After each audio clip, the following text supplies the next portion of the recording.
नमस्कार साथियों, स्वागत है आपका ऑनलाइन स्टडी ग्रुप में। भारतीय राज्य व्यवस्था अर्थात इंडियन पॉलिटी से संबंधित चलाई जा रही अभ्यास प्रश्नों की श्रृंखला के अंतर्गत आज की क्लास में सबसे पहला टॉपिक होगा भारत का नियंत्रक एवं महालेखा परीक्षक। आज की ही क्लास में संसद के दोनों सदनों लोकसभा और राज्यसभा से भी संबंधित अभ्यास प्रश्नों को कंप्लीट कराया जाएगा। संसद से संबंधित करंट में भी कई घटनाक्रम घटित हुए हैं। ट्रेडिशनल प्रश्नों के साथ साथ करंट के भी प्रश्नों को आज की क्लास में समाहित करके संसद को होलिस्टिक अप्रोच के साथ कंप्लीट कराने का प्रयास किया जाएगा। तो चलिए प्रारंभ करते हैं प्रश्नों की श्रृंखला को। यहाँ पर सबसे पहला प्रश्न पूछा जा रहा है कि भारत के नियंत्रक एवं महालेखा परीक्षक की नियुक्ति की जाती है। तो याद रखिएगा, भारत के नियंत्रक एवं महालेखा परीक्षक की नियुक्ति राष्ट्रपति महोदय के द्वारा की जाती है। प्रश्न संख्या 1 का विकल्प ए आपका उत्तर हो जाएगा। यहाँ पर सबसे पहली बात यह समझ लीजिए कि भारत के जो नियंत्रक एवं महालेखा परीक्षक हैं, इनकी व्यवस्था अनुच्छेद 148 में की गई है। आप सभी शॉर्ट फॉर्म में कैग के नाम से इनको जानते हैं और ये किस अनुच्छेद में है? अनुच्छेद 148 में। याद रखिएगा, अनुच्छेद 148 के सब क्लॉज 1 में कहा गया कि भारत में नियंत्रक एवं महालेखा परीक्षक की नियुक्ति राष्ट्रपति महोदय के द्वारा की जाएगी। और इसी में आगे कहा गया कि यदि कैग को उनके पद से हटाना होगा तो ठीक उसी प्रकार की रीति और वही आधार होगा जो उच्चतम न्यायालय के न्यायाधीश को हटाने का आधार और रीत होता है। क्लियर है? ये किसमें है? अनुच्छेद 148 के सब क्लॉज 1 में। क्लियर है?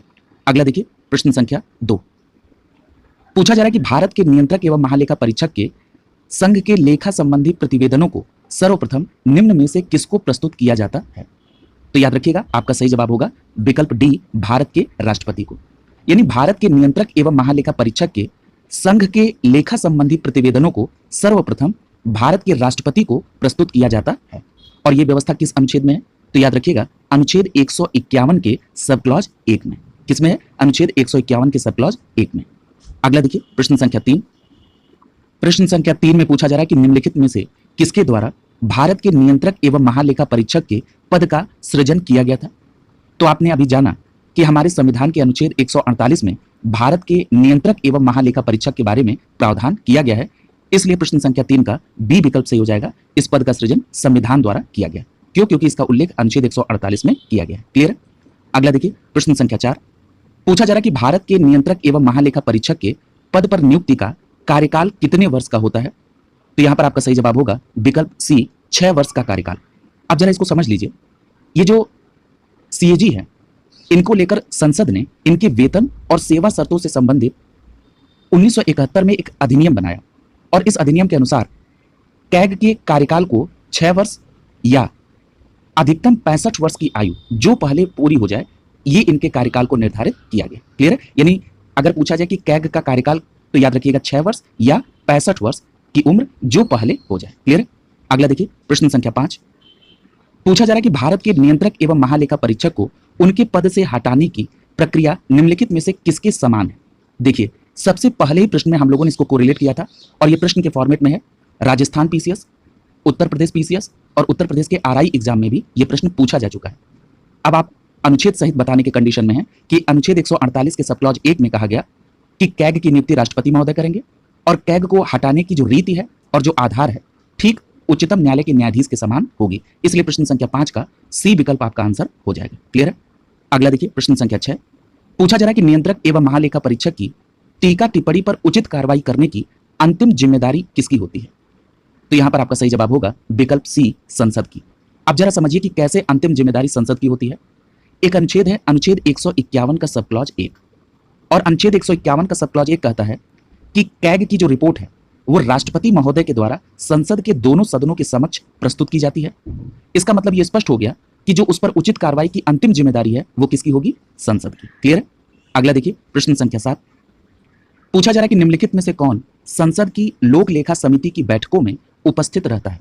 तो याद रखिएगा, भारत के नियंत्रक एवं महालेखा परीक्षक अर्थात कैग ये संसद की लोक लेखा समिति की बैठक में उपस्थित रहते हैं। यानी प्रश्न संख्या 7 का सी विकल्प आपका आंसर हो जाएगा। क्लियर है? अगला देखिए, प्रश्न संख्या 8 पूछा जा रहा है कि संविधान का कौन सा अनुच्छेद भारत के नियंत्रक एवं महालेखा परीक्षक के कर्तव्य को निर्धारित करता है? अभी आपने जाना कि भारत के नियंत्रक महालेखा परीक्षक का प्रावधान अनुच्छेद 148 में है, लेकिन अगर इनके कर्तव्य की बात करेंगे तो इनका कर्तव्य किसमें है? 149 में है। क्लियर? आइए उस विकल्प को देखते हैं। यहां पर देखिए सी विकल्प में लिखा है, नहीं डी विकल्प में लिखा है 149, यानी यहां पर प्रश्न संख्या 8 का डी विकल्प सही हो जाएगा। अनुच्छेद 149 149 में नियंत्रक एवं महालेखा परीक्षक के कर्तव्य एवं शक्तियों का वर्णन किया गया है। क्लियर है? अगला देखिए प्रश्न संख्या 9, पूछा जा रहा है कि भारत का नियंत्रक एवं महालेखाकार निम्नलिखित में का एक मित्र और मार्गदर्शक होता है। तो यहां पर आपका सही जवाब क्या होगा? अभी आप इससे संबंधित प्रश्न कर चुके हैं, यहां पर आपका डी विकल्प सही हो जाएगा। याद रखिएगा, लोक लेखा समिति की कार्यवाही की मध्यस्थता नियंत्रक एवं महालेखा परीक्षक अर्थात कैग के द्वारा की जाती है। इसका मतलब ये हो गया कि इस समिति के मित्र और मार्गदर्शक ये होते हैं। क्लियर? और अभी आपने ऊपर ये पढ़ा था कि भारत के जो नियंत्रक महालेखा परीक्षक होते हैं ये संसद की लोक लेखा समिति की बैठकों में भाग ले सकते हैं। क्लियर? अगला देखिए प्रश्न संख्या 10, पूछा जा रहा है कि किस वर्ष में अकाउंटिंग को ऑडिटिंग से अलग किया गया और नियंत्रक एवं महालेखा परीक्षक का कार्य केवल सरकारी लेखा तक सीमित रह गया। तो याद रखिएगा 1976 में, यानी यहां पर प्रश्न संख्या 10 का सी विकल्प आपका आंसर हो जाएगा। 1976 में सीएजी के कर्तव्य, शक्ति और सेवा संबंधित अधिनियम 1971 में संशोधन किया गया और इस संशोधन के द्वारा अकाउंटिंग को ऑडिटिंग से अलग किया गया और नियंत्रक एवं महालेखा परीक्षक का कार्य केवल सरकारी लेखा तक सीमित रह गया। क्लियर है? स्पष्ट रूप से याद रखेंगे 1976 में हुआ और किस अधिनियम में संशोधन हुआ? तो सीएजी के कर्तव्य, शक्ति और सेवा अधिनियम 1971 में। क्लियर है? अगला देखिए प्रश्न संख्या 11, पूछा जा रहा है कि लोक निधि का अभिभावक किसे कहा जाता है? तो याद रखिएगा लोक निधि का अभिभावक नियंत्रक एवं महालेखा परीक्षक को कहा जाता है। क्लियर है? यानी यहां पर प्रश्न संख्या 11 का बी विकल्प आपका आंसर हो जाएगा कि जो नियंत्रक एवं महालेखा परीक्षक होते हैं ये संघ और राज्य की दोनों की लोक नीतियों के सभी व्यय का लेखा परीक्षा करते हैं, इसीलिए इनको लोक निधि का अभिभावक कहा जाता है। संघ और राज्य दोनों की लोक नीतियों का, याद रखिएगा इस बात को। अगला देखिए प्रश्न संख्या 12, पूछा जा रहा है कि भारत के सीएजी का कार्य क्या है, यानी ये क्या कार्य करते हैं? तो याद रखिएगा यहां पर आपका जो सही विकल्प दिख रहा है वो है विकल्प बी, लोक वित्त संरक्षक के रूप में। अभी आपने ऊपर ही इस विषय को पढ़ा है, यानी प्रश्न संख्या 12 का यहां पर बी विकल्प आपका आंसर हो जाएगा। क्लियर है? यहां पर देखिए सीएजी के संदर्भ में डॉक्टर अंबेडकर साहब का भी कथन है। उन्होंने कहा था कि जो ये नियंत्रक महालेखा परीक्षक होंगे ये भारत के संविधान के अधीन सबसे महत्वपूर्ण अधिकारी होंगे और ये सार्वजनिक धन का संरक्षक होंगे और उनका ये कर्तव्य होगा कि वो ये देखें कि भारत या किसी राज्य की संचित निधि से समुचित जो विधानमंडल के प्राधिकार हैं उनके बिना कहीं कोई पैसा खर्च तो नहीं किया जा रहा है। क्लियर है? तो यानी इनकी महत्ता को अंबेडकर साहब ने भी उल्लेखित किया था। आपको प्रमुख रूप से ये याद रखना है कि सीएजी का कार्य लोक वित्त संरक्षक के रूप में है। अगला देखिए प्रश्न संख्या 13, पूछा जा रहा है कि गिरीश चंद्र मुर्मू बने हैं भारत के, तो याद रखिएगा ये गिरीश चंद्र मुर्मू भारत के 14वें नियंत्रक एवं महालेखा परीक्षक बने, यानी प्रश्न संख्या 13 का सी विकल्प आपका आंसर हो जाएगा। अगस्त 2020 में गिरीश चंद्र मुर्मू साहब 14वें नियंत्रक एवं महालेखा परीक्षक बने। आप सभी जानते हैं कि इसके पूर्व में वो जम्मू कश्मीर केंद्र शासित प्रदेश के पहले उपराज्यपाल भी थे। क्लियर है? अगला देखिए प्रश्न संख्या 14, पूछा जा रहा है कि निम्नलिखित में से कौन सा विकल्प गलत है?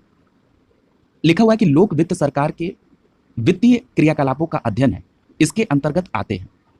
तो यहां पर देखिए इसके अंतर्गत सार्वजनिक खर्च और परीक्षण आता है, सार्वजनिक राजस्व आता है, वित्तीय प्रशासन भी आता है, लेकिन इसके अंतर्गत व्यावसायिक बैंकों का कार्य निष्पादन नहीं आता है, इसलिए ये यहाँ पर गलत है। प्रश्न संख्या 14 का डी विकल्प आपका आंसर हो जाएगा। देखिए लोक वित्त का मतलब क्या है? Public finance. क्लियर है?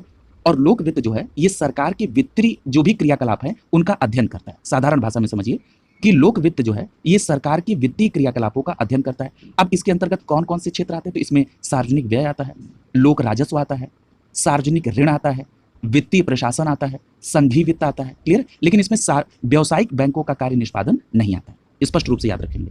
अगला देखिए प्रश्न संख्या 15, प्रश्न संख्या 15 में पूछा जा रहा है कि निम्नलिखित कर्तव्यों में से कौन सा एक भारत के नियंत्रक एवं महालेखा परीक्षक द्वारा पालन नहीं किया जाता है? क्लियर है? पहला स्टेटमेंट पूछा लिखा है कि भारत की संचित निधि से होने वाले सभी व्ययों का लेखा परीक्षा करना और उनके संदर्भ में प्रतिवेदन को प्रस्तुत करना। तो ये बात बिल्कुल सही है, ये कैग का कार्य है। दूसरा करा है कि आकस्मिक निधि और लोक लेखाओं से होने वाले सभी व्ययों का लेखा परीक्षण करना और उसके संदर्भ में प्रतिवेदन को प्रस्तुत करना, ये भी कैग का कार्य होता है। तो ये भी बिल्कुल सही स्टेटमेंट है। आइए सी स्टेटमेंट को देखते हैं। सी विकल्प में लिखा है कि सभी व्यापार, निर्माण, लाभ और हानि की लेखा परीक्षा करना और उसके संदर्भ में प्रतिवेदन को प्रस्तुत करना, यह भी कैग का कार्य होता है। डी विकल्प में लिखा है कि सार्वजनिक धन की प्राप्ति और निर्गम का नियंत्रण करना और यह सुनिश्चित करना कि सार्वजनिक राजस्व राजकोष में जमा हो, ये कैग का कार्य नहीं होता है। और पूछा जा रहा था कि इनमें से कौन सा गलत है, तो आपका सही जवाब क्या होगा? विकल्प डी। क्लियर? ये कैग का कार्य नहीं होता है। अगला देखिए प्रश्न संख्या 16। पूछा जा रहा है कि निम्नलिखित में से कौन सा कार्य भारत के नियंत्रक एवं महालेखा परीक्षक का कार्य नहीं है। देखिए ये जो प्रश्न संख्या 15 था और 16, ये दोनों प्रश्न आपको कैग के कार्य के संदर्भ में डिटेल में आपको जानकारी दे रहे हैं। ए विकल्प में लिखा है कि भारत सरकार की सभी प्राप्तियों और व्यय का लेखा परीक्षण करना, तो ये कैग का कार्य होता है। बी विकल्प में लिखा है कि ये सुनिश्चित करना कि सरकारी राजकोषीय घाटा जो है ये बजटीय लक्ष्य के अनुसार रहे, तो ये कार्य कैग का नहीं होता है। इसलिए यहाँ पर प्रश्न संख्या 16 का बी विकल्प आपका सही हो जाएगा, ये कैग का कार्य नहीं होता है। आइए जरा अन्य विकल्पों को भी देख लें ताकि कैग के जो कार्य है वो आप अच्छे से समझ पाएं। सी विकल्प में लिखा है कि राज्य सरकारों की सभी प्राप्तियों और व्ययों का लेखा परीक्षण करना, ये कैग का कार्य होता है, तो आपका जवाब होगा हाँ होता है। डी विकल्प को भी देख लीजिए, लिखा है कि सरकारी स्वामित्व वाले निगमों के लिए बाहरी लेखा परीक्षक के रूप में कार्य करना, तो ये भी कैग का कार्य होता है। क्लियर? आइए अगला प्रश्न देखते हैं, प्रश्न संख्या 17। ये कथन और कारण से संबंधित प्रश्न है। कथन में कहा जा रहा है कि नियंत्रक एवं महालेखा परीक्षक का कर्तव्य न केवल व्यय की वैधता सुनिश्चित करना है अपितु औचित्य भी है, तो ये बात बिल्कुल सही है। याद रखिएगा कि नियंत्रक एवं महालेखा परीक्षक का कर्तव्य व्यय की वैधता और औचित्य दोनों को सुनिश्चित करना है। कारण में कहा जा रहा है कि उसे वित्तीय प्रशासन के क्षेत्र में संविधान और संसद के कानूनों को बनाए रखना है, तो ये यहाँ पर ये स्टेटमेंट भी सही है। क्लियर? तो यहाँ पर क्या है, देख रहे हैं आप, दोनों स्टेटमेंट भी सही है और यहाँ पर व्याख्या भी सही हो रही है, इसलिए यहाँ पर प्रश्न संख्या 17 का बी विकल्प आपका आंसर हो जाएगा। क्लियर? अगला देखिए, यहाँ पर कैग से संबंधित जो भी प्रश्न थे वो कंप्लीट हो गए। अब हमारा अगला टॉपिक है संसद का पहला पार्ट, और संसद के पहले पार्ट में लोकसभा से संबंधित प्रश्न को दिया गया है। आइए प्रश्नों को देखते हैं। प्रश्न संख्या 1 में पूछा जा रहा है कि लोकसभा का सदस्य चुने जाने के लिए एक व्यक्ति को किस आयु से कम का नहीं होना चाहिए, यानी लोकसभा सदस्य बनने के लिए न्यूनतम आयु क्या होनी चाहिए, तो यहां पर आपका सही जवाब क्या होगा? विकल्प सी सही हो जाएगा, 25 वर्ष न्यूनतम आयु होनी चाहिए। क्लियर है? अब यहां पर एक बात ये समझ लीजिए कि अगर ये पूछा जाए कि किस अनुच्छेद में ये कहा गया है, तो याद रखिएगा अनुच्छेद 84 के ख में इस बात का वर्णन किया गया है। अनुच्छेद 84 का ख क्या कहता है? ये कहता है कि राज्यसभा के लिए न्यूनतम आयु 30 वर्ष होगी और लोकसभा के लिए जो न्यूनतम आयु होगी वो 25 वर्ष होगी। ये किसमें है? अनुच्छेद 84 के सब ख में। क्लियर है? अगर हम बात करें कि अनुच्छेद 84 में क्या है, तो याद रखिएगा संसद की सदस्यता के लिए जो योग्यता होनी चाहिए उसका वर्णन अनुच्छेद 84 में किया गया है। क्लियर है? अगला देखिए प्रश्न संख्या 2। पूछा जा रहा है कि लोकसभा में सदस्यों की जो अधिकतम संख्या है वो कितनी निर्धारित की गई है, तो यहां पर आपका सही जवाब क्या हो जाएगा? विकल्प सी सही हो जाएगा, अधिकतम संख्या 550 निर्धारित की गई है। अगर आपसे पूछा जाए कि ये किस अनुच्छेद में है, तो आपका जवाब क्या होगा? अनुच्छेद 81 के सब क्लॉज 1 में है। किसमें है? अनुच्छेद 81 के सब क्लॉज 1 में।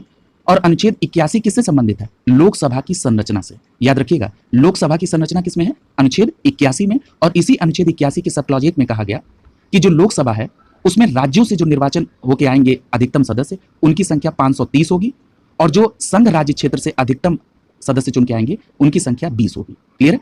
तो इस बात को स्पष्ट रूप से, और इन दोनों को मिला दिया जाएगा तो संख्या कितनी हो जाएगी? 550। क्लियर है? इतनी बात आप यहां पर ध्यान में रखेंगे। अगला देखिए प्रश्न संख्या 3। पूछा जा रहा है कि लोकसभा के निर्वाचन के लिए नामांकन पत्र के संदर्भ में प्रश्न है, तो यहां पर देखिए सी विकल्प आपका सही दिख रहा है, भारत के किसी नागरिक द्वारा जिसका नाम किसी निर्वाचन क्षेत्र की मतदाता सूची में हो वो दाखिल किया जा सकता है। यानी अगर आपको लोकसभा के लिए निर्वाचन के लिए नामांकन पत्र दाखिल करना है तो उसके लिए भारत के किसी नागरिक द्वारा जिसका नाम किसी भी निर्वाचन क्षेत्र की मतदाता सूची में हो वो निर्वाचन के लिए नामांकन पत्र दाखिल कर सकता है। यहां पर आपका सी विकल्प सही हो जाएगा। और ये व्यवस्था किसमें दी गई है, तो ये व्यवस्था जन प्रतिनिधित्व अधिनियम 1951 में दी गई है। यहां पर सीधा प्रश्न पूछा भी जाता है कई बार कि जन प्रतिनिधित्व अधिनियम कब से है, कब का है, तो ये 1951 में है। क्लियर? तो इस फैक्ट को भी आप याद रखेंगे। अगला देखिए प्रश्न संख्या 4। पूछा जा रहा है कि लोकसभा के चुनाव का कोई प्रत्याशी अपनी जमानत खो देता है, यदि वो प्राप्त न हो सके तो उसे कितने मत प्राप्त न हो सके तो वो जमानत खो देगा।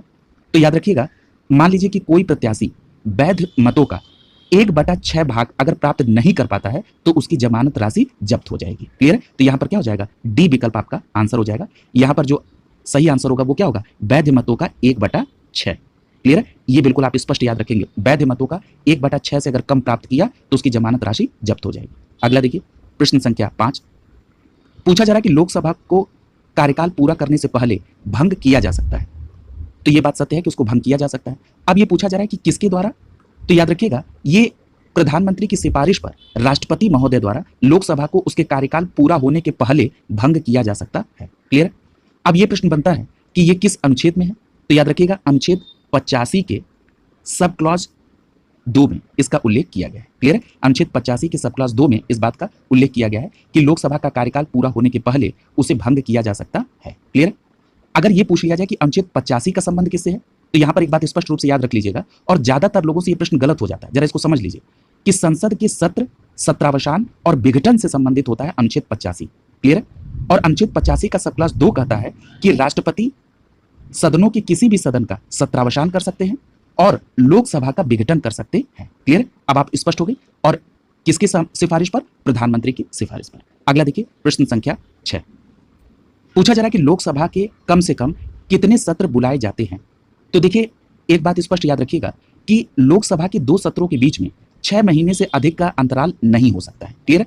तो इस आधार पर एक वर्ष में कितने लोकसभा के सत्र बुलाए जा सकते हैं? 2, यानी एक वर्ष में 2 बार सत्र बुलाए जा सकते हैं। प्रश्न संख्या 6 का बी विकल्प आपका आंसर हो जाएगा। क्लियर है? अब यह प्रश्न उठता है कि जो ये बात कही जा रही है कि वर्ष में 2 सत्र के बीच में 6 माह से अधिक का अंतर नहीं होना चाहिए, ये किस अनुच्छेद में है? तो याद रखिएगा ये अनुच्छेद 85 के सब क्लॉज 1 में है। क्लियर है? अभी आपने ऊपर अनुच्छेद 85 का सब क्लॉज 2 देखा था, जिसमें राष्ट्रपति महोदय संसद के किसी भी सदन का सत्रावसान कर सकते हैं और लोकसभा का विघटन कर सकते हैं। वहीं अनुच्छेद 85 के सब क्लॉज 1 में कहा गया कि राष्ट्रपति समय समय पर संसद का सत्र आहूत करेंगे और 2 सत्रों के बीच में 6 माह से ज्यादा का अंतर नहीं होना चाहिए। क्लियर है? इसका मतलब वर्ष में 2 बार कम से कम सत्र बुलाए जाते हैं। क्लियर है? स्पष्ट हो गया? अगला देखिए प्रश्न संख्या 7। पूछा जा रहा है कि लोकसभा का कोरम, यहां से प्रश्न बहुत पूछा जाता है, कुल सदस्य संख्या का कितना होता है? तो याद रखिएगा अगर हम बात करें कोरम की, तो लोकसभा हो या राज्यसभा, क्लियर है, कोरम का मतलब गणपूर्ति की बात हो रही है, कुल सदस्य संख्या का 1/10 भाग होता है। यानी यहां पर प्रश्न संख्या 7 का डी विकल्प आपका आंसर हो जाएगा। ये लोकसभा हो या राज्यसभा, कोरम कितना है? कुल सदस्य संख्या का 1/10। अब ये प्रश्न बनता है कि ये किस अनुच्छेद में है? तो याद रखिएगा अनुच्छेद 100 के सब क्लॉज 3 में इस बात का उल्लेख किया गया है। क्लियर? यहां पर एक बात और कोरिलेट कर लीजिए तो आपको याद रखने में आसानी हो जाएगी कि जो संसद में मुख्य विपक्षी दल की मान्यता है वो भी सदस्य संख्या का 1/10 होना चाहिए, तभी उसको मुख्य विपक्षी दल की मान्यता मिलती है। यानी कोरम के लिए भी और मुख्य विपक्षी दल के सदस्य के लिए भी 1/10 संख्या का होना आवश्यक है। क्लियर है? ये स्पष्ट हो गया? अगला देखिए प्रश्न संख्या 8। पूछा जा रहा है कि लोकसभा की बैठक समाप्त की जा सकती है किसके द्वारा? तो ये देखिए लोकसभा की बैठक स्थगन के द्वारा, सत्रावसान के द्वारा और विघटन, इन तीनों के द्वारा समाप्त की जा सकती है। इसलिए प्रश्न संख्या 8 का डी विकल्प आपका आंसर हो जाएगा। क्लियर है? अब यहां पर देखिए कुछ ऐसे प्रश्न पूछे जाते हैं कि यहां पे थोड़ी गलती होती है आपसे। अब देखिए उस गलती को कैसे दूर किया जाए, जरा इसको समझिए। यहां पर आपने ये तो देख लिया कि लोकसभा की जो बैठक है वो समाप्त की जा सकती है स्थगन के द्वारा, सत्रावसान और विघटन के द्वारा। लेकिन जो स्थगन है ये लोकसभा अध्यक्ष करते हैं। स्थगन कौन करता है? लोकसभा अध्यक्ष करते हैं। और जो सत्रावसान और विघटन है ये राष्ट्रपति करते हैं। क्लियर है? ये बात याद रखिएगा। सत्रावसान किसमें है? अभी हमने आपको बताया अनुच्छेद 85 के सब क्लॉज 2 में, और विघटन किसमें है? अनुच्छेद 85 के सब क्लॉज 2 में। क्लियर है? तो सत्रावसान और विघटन राष्ट्रपति महोदय और स्थगन लोकसभा अध्यक्ष। अब गलत नहीं होना चाहिए। अगला देखिए प्रश्न संख्या 9। पूछा जा रहा है कि निम्नलिखित में से कौन लोकसभा के सत्र का अवसान करने के लिए प्राधिकृत है? अभी बात हुई है सत्र का अवसान का मतलब क्या है? सत्रावसान की बात कर रही है। सत्रावसान का मतलब अनुच्छेद 85 के सब क्लॉज 2 में, और ये किसके द्वारा होता है? अभी हमने आपको बताया राष्ट्रपति महोदय के द्वारा। क्लियर है? यानी यहां पर प्रश्न संख्या 9 का डी विकल्प आपका सही हो जाए। तो सत्रावसान और विघटन ये दोनों राष्ट्रपति महोदय के द्वारा। अगला है प्रश्न संख्या 10। पूछा जा रहा है कि लोकसभा का जो कार्यकाल है उसके संदर्भ में आपसे पूछा जा रहा है। तो देखिए लोकसभा का जो कार्यकाल है वो आपातकाल की घोषणा के दौरान एक बार में 1 वर्ष के लिए ही बढ़ाया जा सकता है। ये स्टेटमेंट यहां पर बिल्कुल सही है। क्लियर है? देखिए यहां से भी कई प्रश्न बनते हैं घुमा के। सबसे पहले तो ये समझ लीजिए कि ये कहां पर लिखा है कि अगर मान लीजिए कि आपातकाल की घोषणा हुई है तो उस समय एक बार में 1 वर्ष के लिए ही लोकसभा का सत्र बढ़ाया जा सकता है या कार्यकाल बढ़ाया जा सकता है। तो याद रखिएगा ये अनुच्छेद 83 के सब क्लॉज 2 में लिखा हुआ है। किसमें? अनुच्छेद 83 के सब क्लॉज 2 में इस बात की व्यवस्था की गई है, और परंतु के तौर पर, यानी अनुच्छेद 83 के सब क्लॉज 2 में परंतु के तौर में लिखा गया कि आपातकाल की स्थिति में एक बार में 1 वर्ष के लिए ही लोकसभा का कार्यकाल बढ़ाया जा सकता है। और उसमें यह भी कहा गया कि अगर आपातकाल उद्घोषणा जो है वो प्रवर्तन में नहीं है तो ऐसी स्थिति में उसका विस्तार किसी भी दशा में 6 माह से अधिक का नहीं होगा। क्लियर है? तो ये बात पूरी याद रखेंगे अनुच्छेद 83 के सब क्लॉज 2 के परंतु। क्लियर है? अगला देखिए प्रश्न संख्या 11। पूछा जा रहा है कि एक एमपी की सीट को रिक्त घोषित किया जा सकता है यदि वो सदन से लगातार कितनी अवधि तक अनुपस्थित रहता है। बहुत अच्छा प्रश्न है। तो याद रखिएगा, अगर वो लगातार बिना किसी सूचना के 2 माह यानी 60 दिन तक अगर वो अनुपस्थित रहे तो उनकी सदस्यता जा सकती है। क्लियर है? अब जरा यहां पर इसको समझिए। एक अनुच्छेद है, अनुच्छेद 101 का सबक्लॉज 4। ये अनुच्छेद 101 का सबक्लॉज 4 कहता है कि मान लीजिए कि कोई सदस्य है और वो 60 दिन से बिना किसी आज्ञा के सभी अधिवेशन से अनुपस्थित है, तो उसकी सदस्यता जा सकती है। किसमें? अनुच्छेद 101 के सबक्लॉज 4 में। क्लियर है? अब यहीं पर जरा विधानसभा से भी कोरिलेट कर लीजिए। राज्य की विधानसभा के सदस्यता के संदर्भ में भी यही प्रावधान है कि अगर वो भी 60 दिन तक बिना किसी इजाजत के गया है, अनुपस्थित है, तो उनकी सदस्यता जा सकती है। लेकिन राज्य की विधानसभा के लिए कौन सा अनुच्छेद है? तो वो अनुच्छेद 190 का सबक्लॉज 4 है। क्लियर? यानी राज्य की विधानसभा के लिए अनुच्छेद 190 का सबक्लॉज 4 और संसद के लिए अनुच्छेद 101 का सबक्लॉज 4 है। क्लियर? बस यहां पर एक बात ये ध्यान रखना है कि ये जो दिन आप काउंट करेंगे, ये संसद का सत्रावसान या अगर निरंतर 4 दिन से अधिक दिन है तो वो समय इसमें नहीं जोड़ा जाएगा। क्लियर है? इस बात को भी ध्यान में रखिएगा।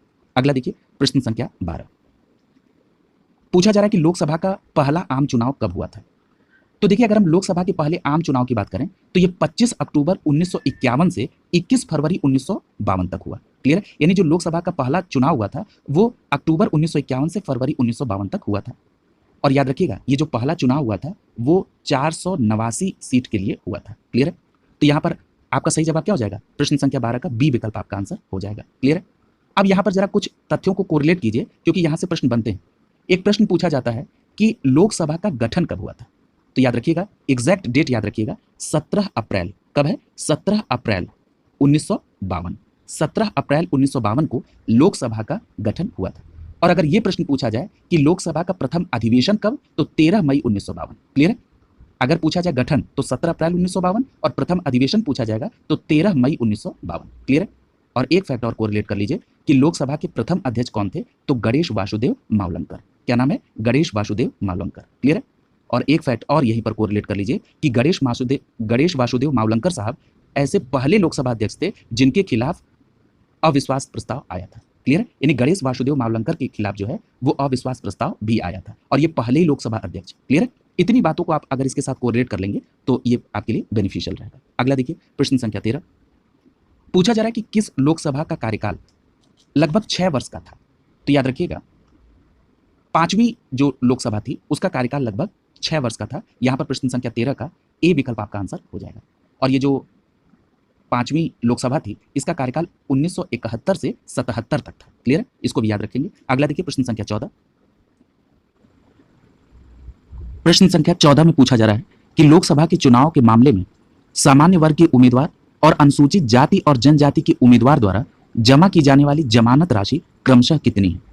तो याद रखिएगा, अगर मान लीजिए कोई सामान्य वर्ग का कैंडिडेट है और वो लोकसभा का चुनाव लड़ना चाहता है तो उसे 25,000 रुपए जमानत राशि के तौर पर जमा करनी होगी। वहीं अगर कोई अनुसूचित जाति या जनजाति का संबंधित कैंडिडेट है और लोकसभा का चुनाव लड़ना चाहता है तो 12,500 रुपए जमानत राशि जमा करनी होगी। इस प्रकार प्रश्न संख्या 14 का डी विकल्प आपका आंसर हो जाएगा। क्लियर है? अगर हम इसको यहीं पर राज्य की विधानसभा से भी कोरिलेट कर लें तो सामान्य वर्ग का कैंडिडेट अगर राज्य की विधानसभा का चुनाव लड़ना चाहता है तो उसे 10,000 रुपए जमानत राशि, और अनुसूचित जाति या जनजाति का अगर कैंडिडेट है और विधानसभा का चुनाव लड़ना चाहता है तो उसे 5,000 रुपए जमानत राशि जमा करनी होगी। यानी अगर विधानसभा का चुनाव अगर पूछा जाता तो सी विकल्प सही होता, और यहां पर लोकसभा का चुनाव पूछा जा रहा है तो यहां पर आपका सही जवाब होगा विकल्प डी। क्लियर है? अगला देखिए, प्रश्न संख्या 15। पूछा जा रहा है कि लोकसभा में किसी विधेयक पर आम बहस निम्नलिखित में किस स्तर पर होती है। देखिए, अगर लोकसभा में किसी विधेयक पर बहस की बात हो रही है तो यह द्वितीय वाचन के अंतर्गत आता है। एक बात याद रखिएगा कि जब विधेयक को पुनः स्थापित किया जाता है तो ये उसका प्रथम वाचन होता है। क्लियर है? और द्वितीय वाचन के अंतर्गत विधेयक पर विचार विमर्श अर्थात आम बहस होती है। यानी प्रश्न संख्या 15 का बी विकल्प आपका आंसर हो जाएगा। अगला देखिए, प्रश्न संख्या 16। पूछा जा रहा है कि अनुच्छेद 79 यानी अनुच्छेद 79 संसद के अभिन्न अंग होते हैं। इसके अनुसार संसद के अभिन्न अंग कौन होते हैं? तो आप सभी जानते हैं कि राष्ट्रपति, राज्यसभा और लोकसभा ये तीनों संसद के अभिन्न अंग होते हैं अनुच्छेद 79 के अकॉर्डिंग। इसलिए प्रश्न संख्या 16 का डी विकल्प आपका आंसर हो जाएगा। क्लियर है? अगला देखिए, प्रश्न संख्या 17। पूछा जा रहा है कि लोकसभा में किसी राजनीतिक पार्टी को विरोधी पार्टी की स्थिति प्राप्त करने के लिए न्यूनतम कितनी प्रतिशत सीटें प्राप्त करनी होंगी। तो यहां पर आपका सही जवाब क्या होगा? विकल्प ए। 10%। क्लियर है? अभी हमने आपसे जिक्र किया था, जब मैंने आपसे ये कहा था कि लोकसभा और राज्यसभा में कोरम अर्थात गणपूर्ति के लिए कुल सदस्य संख्या का 1/10 भाग होना चाहिए अनुच्छेद 100 के सब क्लॉज 3 के तहत, तो वही मैंने कोरिलेट किया था कि अगर मान लीजिए कि मुख्य विपक्षी दल की मान्यता लेनी है तो भी यही सदस्य संख्या होगी। कितनी? 10%। क्लियर है? यानी प्रश्न संख्या 17 का ए विकल्प सही हो जाएगा कि कुल सदस्य संख्या का कम से कम 10वां भाग होना चाहिए अगर आपको विरोधी पार्टी की स्थिति रखनी है, यानी यहां पर ए विकल्प सही हो जाएगा। अगला है प्रश्न संख्या 18।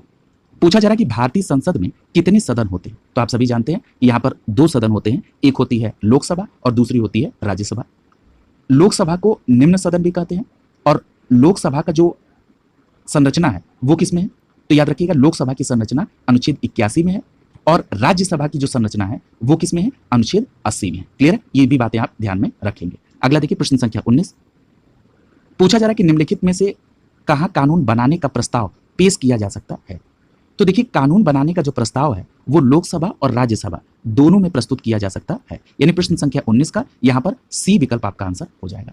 देखिए ये जो विधायी प्रक्रिया है इसमें 4 प्रकार की प्रक्रिया होती है। एक होता है सामान्य विधेयक, दूसरा होता है धन विधेयक जो अनुच्छेद 110 के तहत होता है, तीसरा होता है वित्तीय विधेयक जो अनुच्छेद 117 के तहत होता है और चौथा होता है संविधान संशोधन विधेयक। क्लियर है? तो ये 4 प्रकार की विधायी प्रक्रिया के प्रकार होते हैं। यहां पर जो सामान्य मैं चर्चा कर रहा हूं विधेयक की, सामान्य विधेयक ऐसे विधेयक होते हैं जो इन तीनों से में नहीं आते, यानी आपके न तो धन विधेयक में आ रहे हैं, न वित्तीय विधेयक में आ रहे हैं, न संविधान संशोधन में, उनको हम सामान्य विधेयक कहते हैं। क्लियर? तो यहां पर क्या हो जाएगा? सी विकल्प सही हो जाएगा। आप कानून बनाने के लिए प्रस्ताव चाहे लोकसभा में पेश करिए चाहे राज्यसभा में पेश करिए। अगला देखिए प्रश्न संख्या 20। पूछा जा रहा है कि भारत की पहली निर्वाचित लोकसभा अस्तित्व में कब आई? तो यहां पर क्या जवाब होगा? प्रश्न संख्या 20 का सही जवाब होगा 1952 में। अब कब 1952 में आई? मैंने अभी आपको डेट बताया था 17 अप्रैल 1952 को। मैंने आपसे कहा था कि लोकसभा का जो गठन हुआ वो कब हुआ? 17 अप्रैल 1952 को। इस प्रकार प्रश्न संख्या 20 का बी विकल्प आपका आंसर हो जाएगा। क्लियर है? अगला देखिए प्रश्न संख्या 21। पूछा जा रहा है कि जब सरकार के विभिन्न अंगों के बीच सत्ता का बंटवारा हो तो उसे क्या कहते हैं? तो देखिए सत्ता का बंटवारा का मतलब क्या है? सत्ता के बंटवारे का मतलब है कि अधिकारों का वितरण, यानी शक्ति का पृथक्करण, यानी प्रश्न संख्या 21 का यहां पर बी विकल्प आपका आंसर हो जाएगा। क्लियर है? और यहां पर एक बात और याद रखिएगा कि ये जो शक्ति का पृथक्करण या अधिकारों का वितरण है, इसका मतलब ये हो गया कि किसी एक व्यक्ति या व्यक्तियों के समूह के पास ही पूरी सत्ता न रहे, बल्कि इस सत्ता को विभिन्न जगहों पर बांटा जाए। जैसे आप कार्यपालिका है, उनके पास अलग पावर है, विधायिका है, उनके अलग कार्य हैं, और न्यायपालिका है। यानी ये क्या है? शक्ति का पृथक्करण है, यानी अधिकारों का वितरण है। क्लियर है? अब आप स्पष्ट हो गया होगा। अगला देखिए प्रश्न संख्या 22। पूछा जा रहा है कि हाउस ऑफ पीपुल को लोकसभा नाम किस वर्ष दिया गया? अच्छा प्रश्न है। तो याद रखिएगा 14 मई 1954 को, यानी यहां पर प्रश्न संख्या 22 का ए विकल्प सही हो जाएगा। 14 मई 1954 को हाउस ऑफ पीपुल के लिए लोकसभा नाम अपनाया गया। क्लियर? अगला देखिए प्रश्न संख्या 23।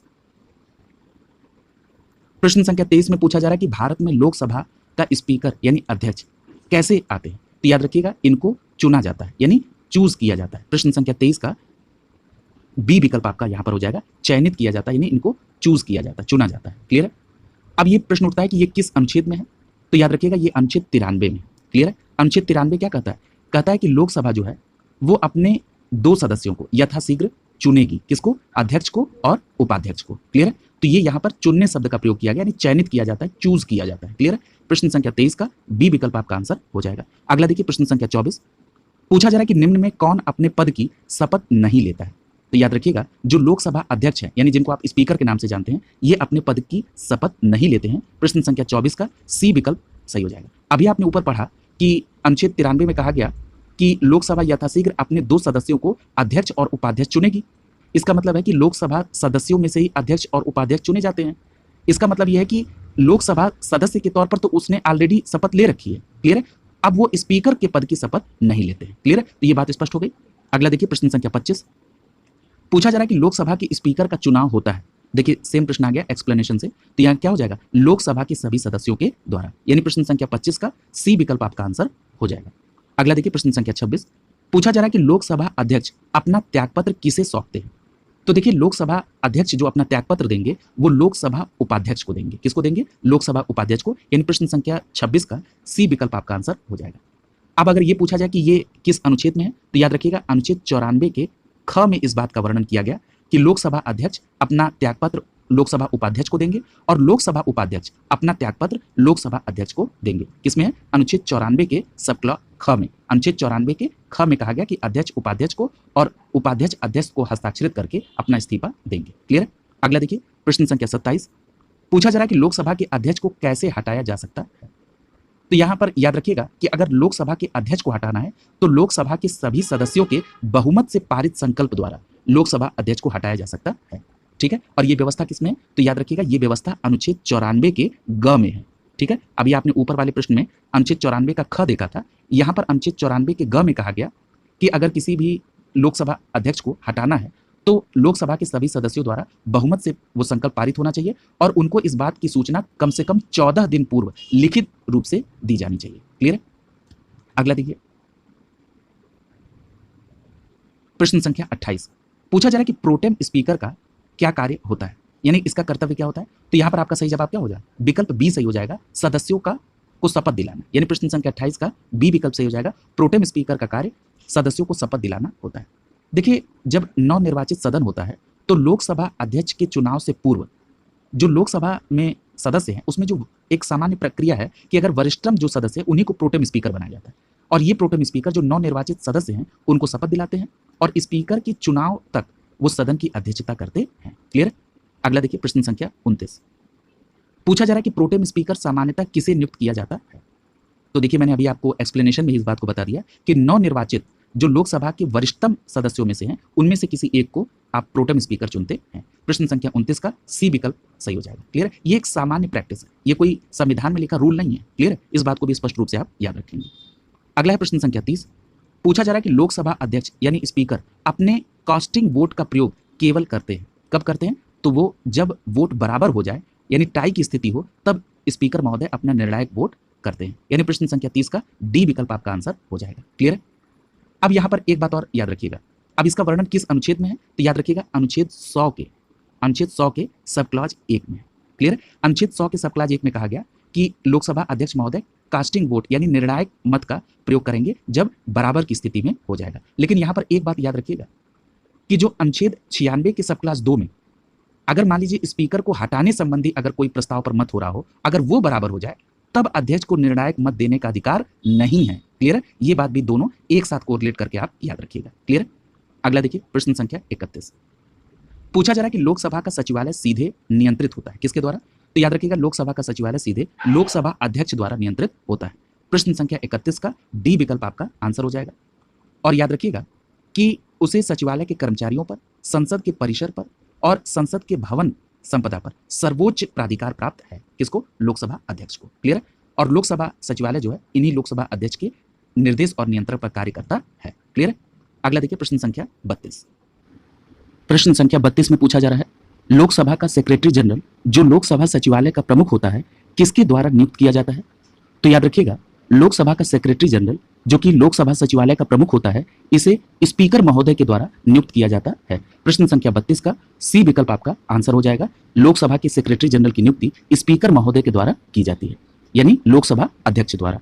अगला देखिए प्रश्न संख्या 33, पूछा जा रहा है कि जब न तो लोकसभा का अध्यक्ष और न ही उपाध्यक्ष उपलब्ध हो तो ऐसी स्थिति में लोकसभा की अध्यक्षता कौन करता है?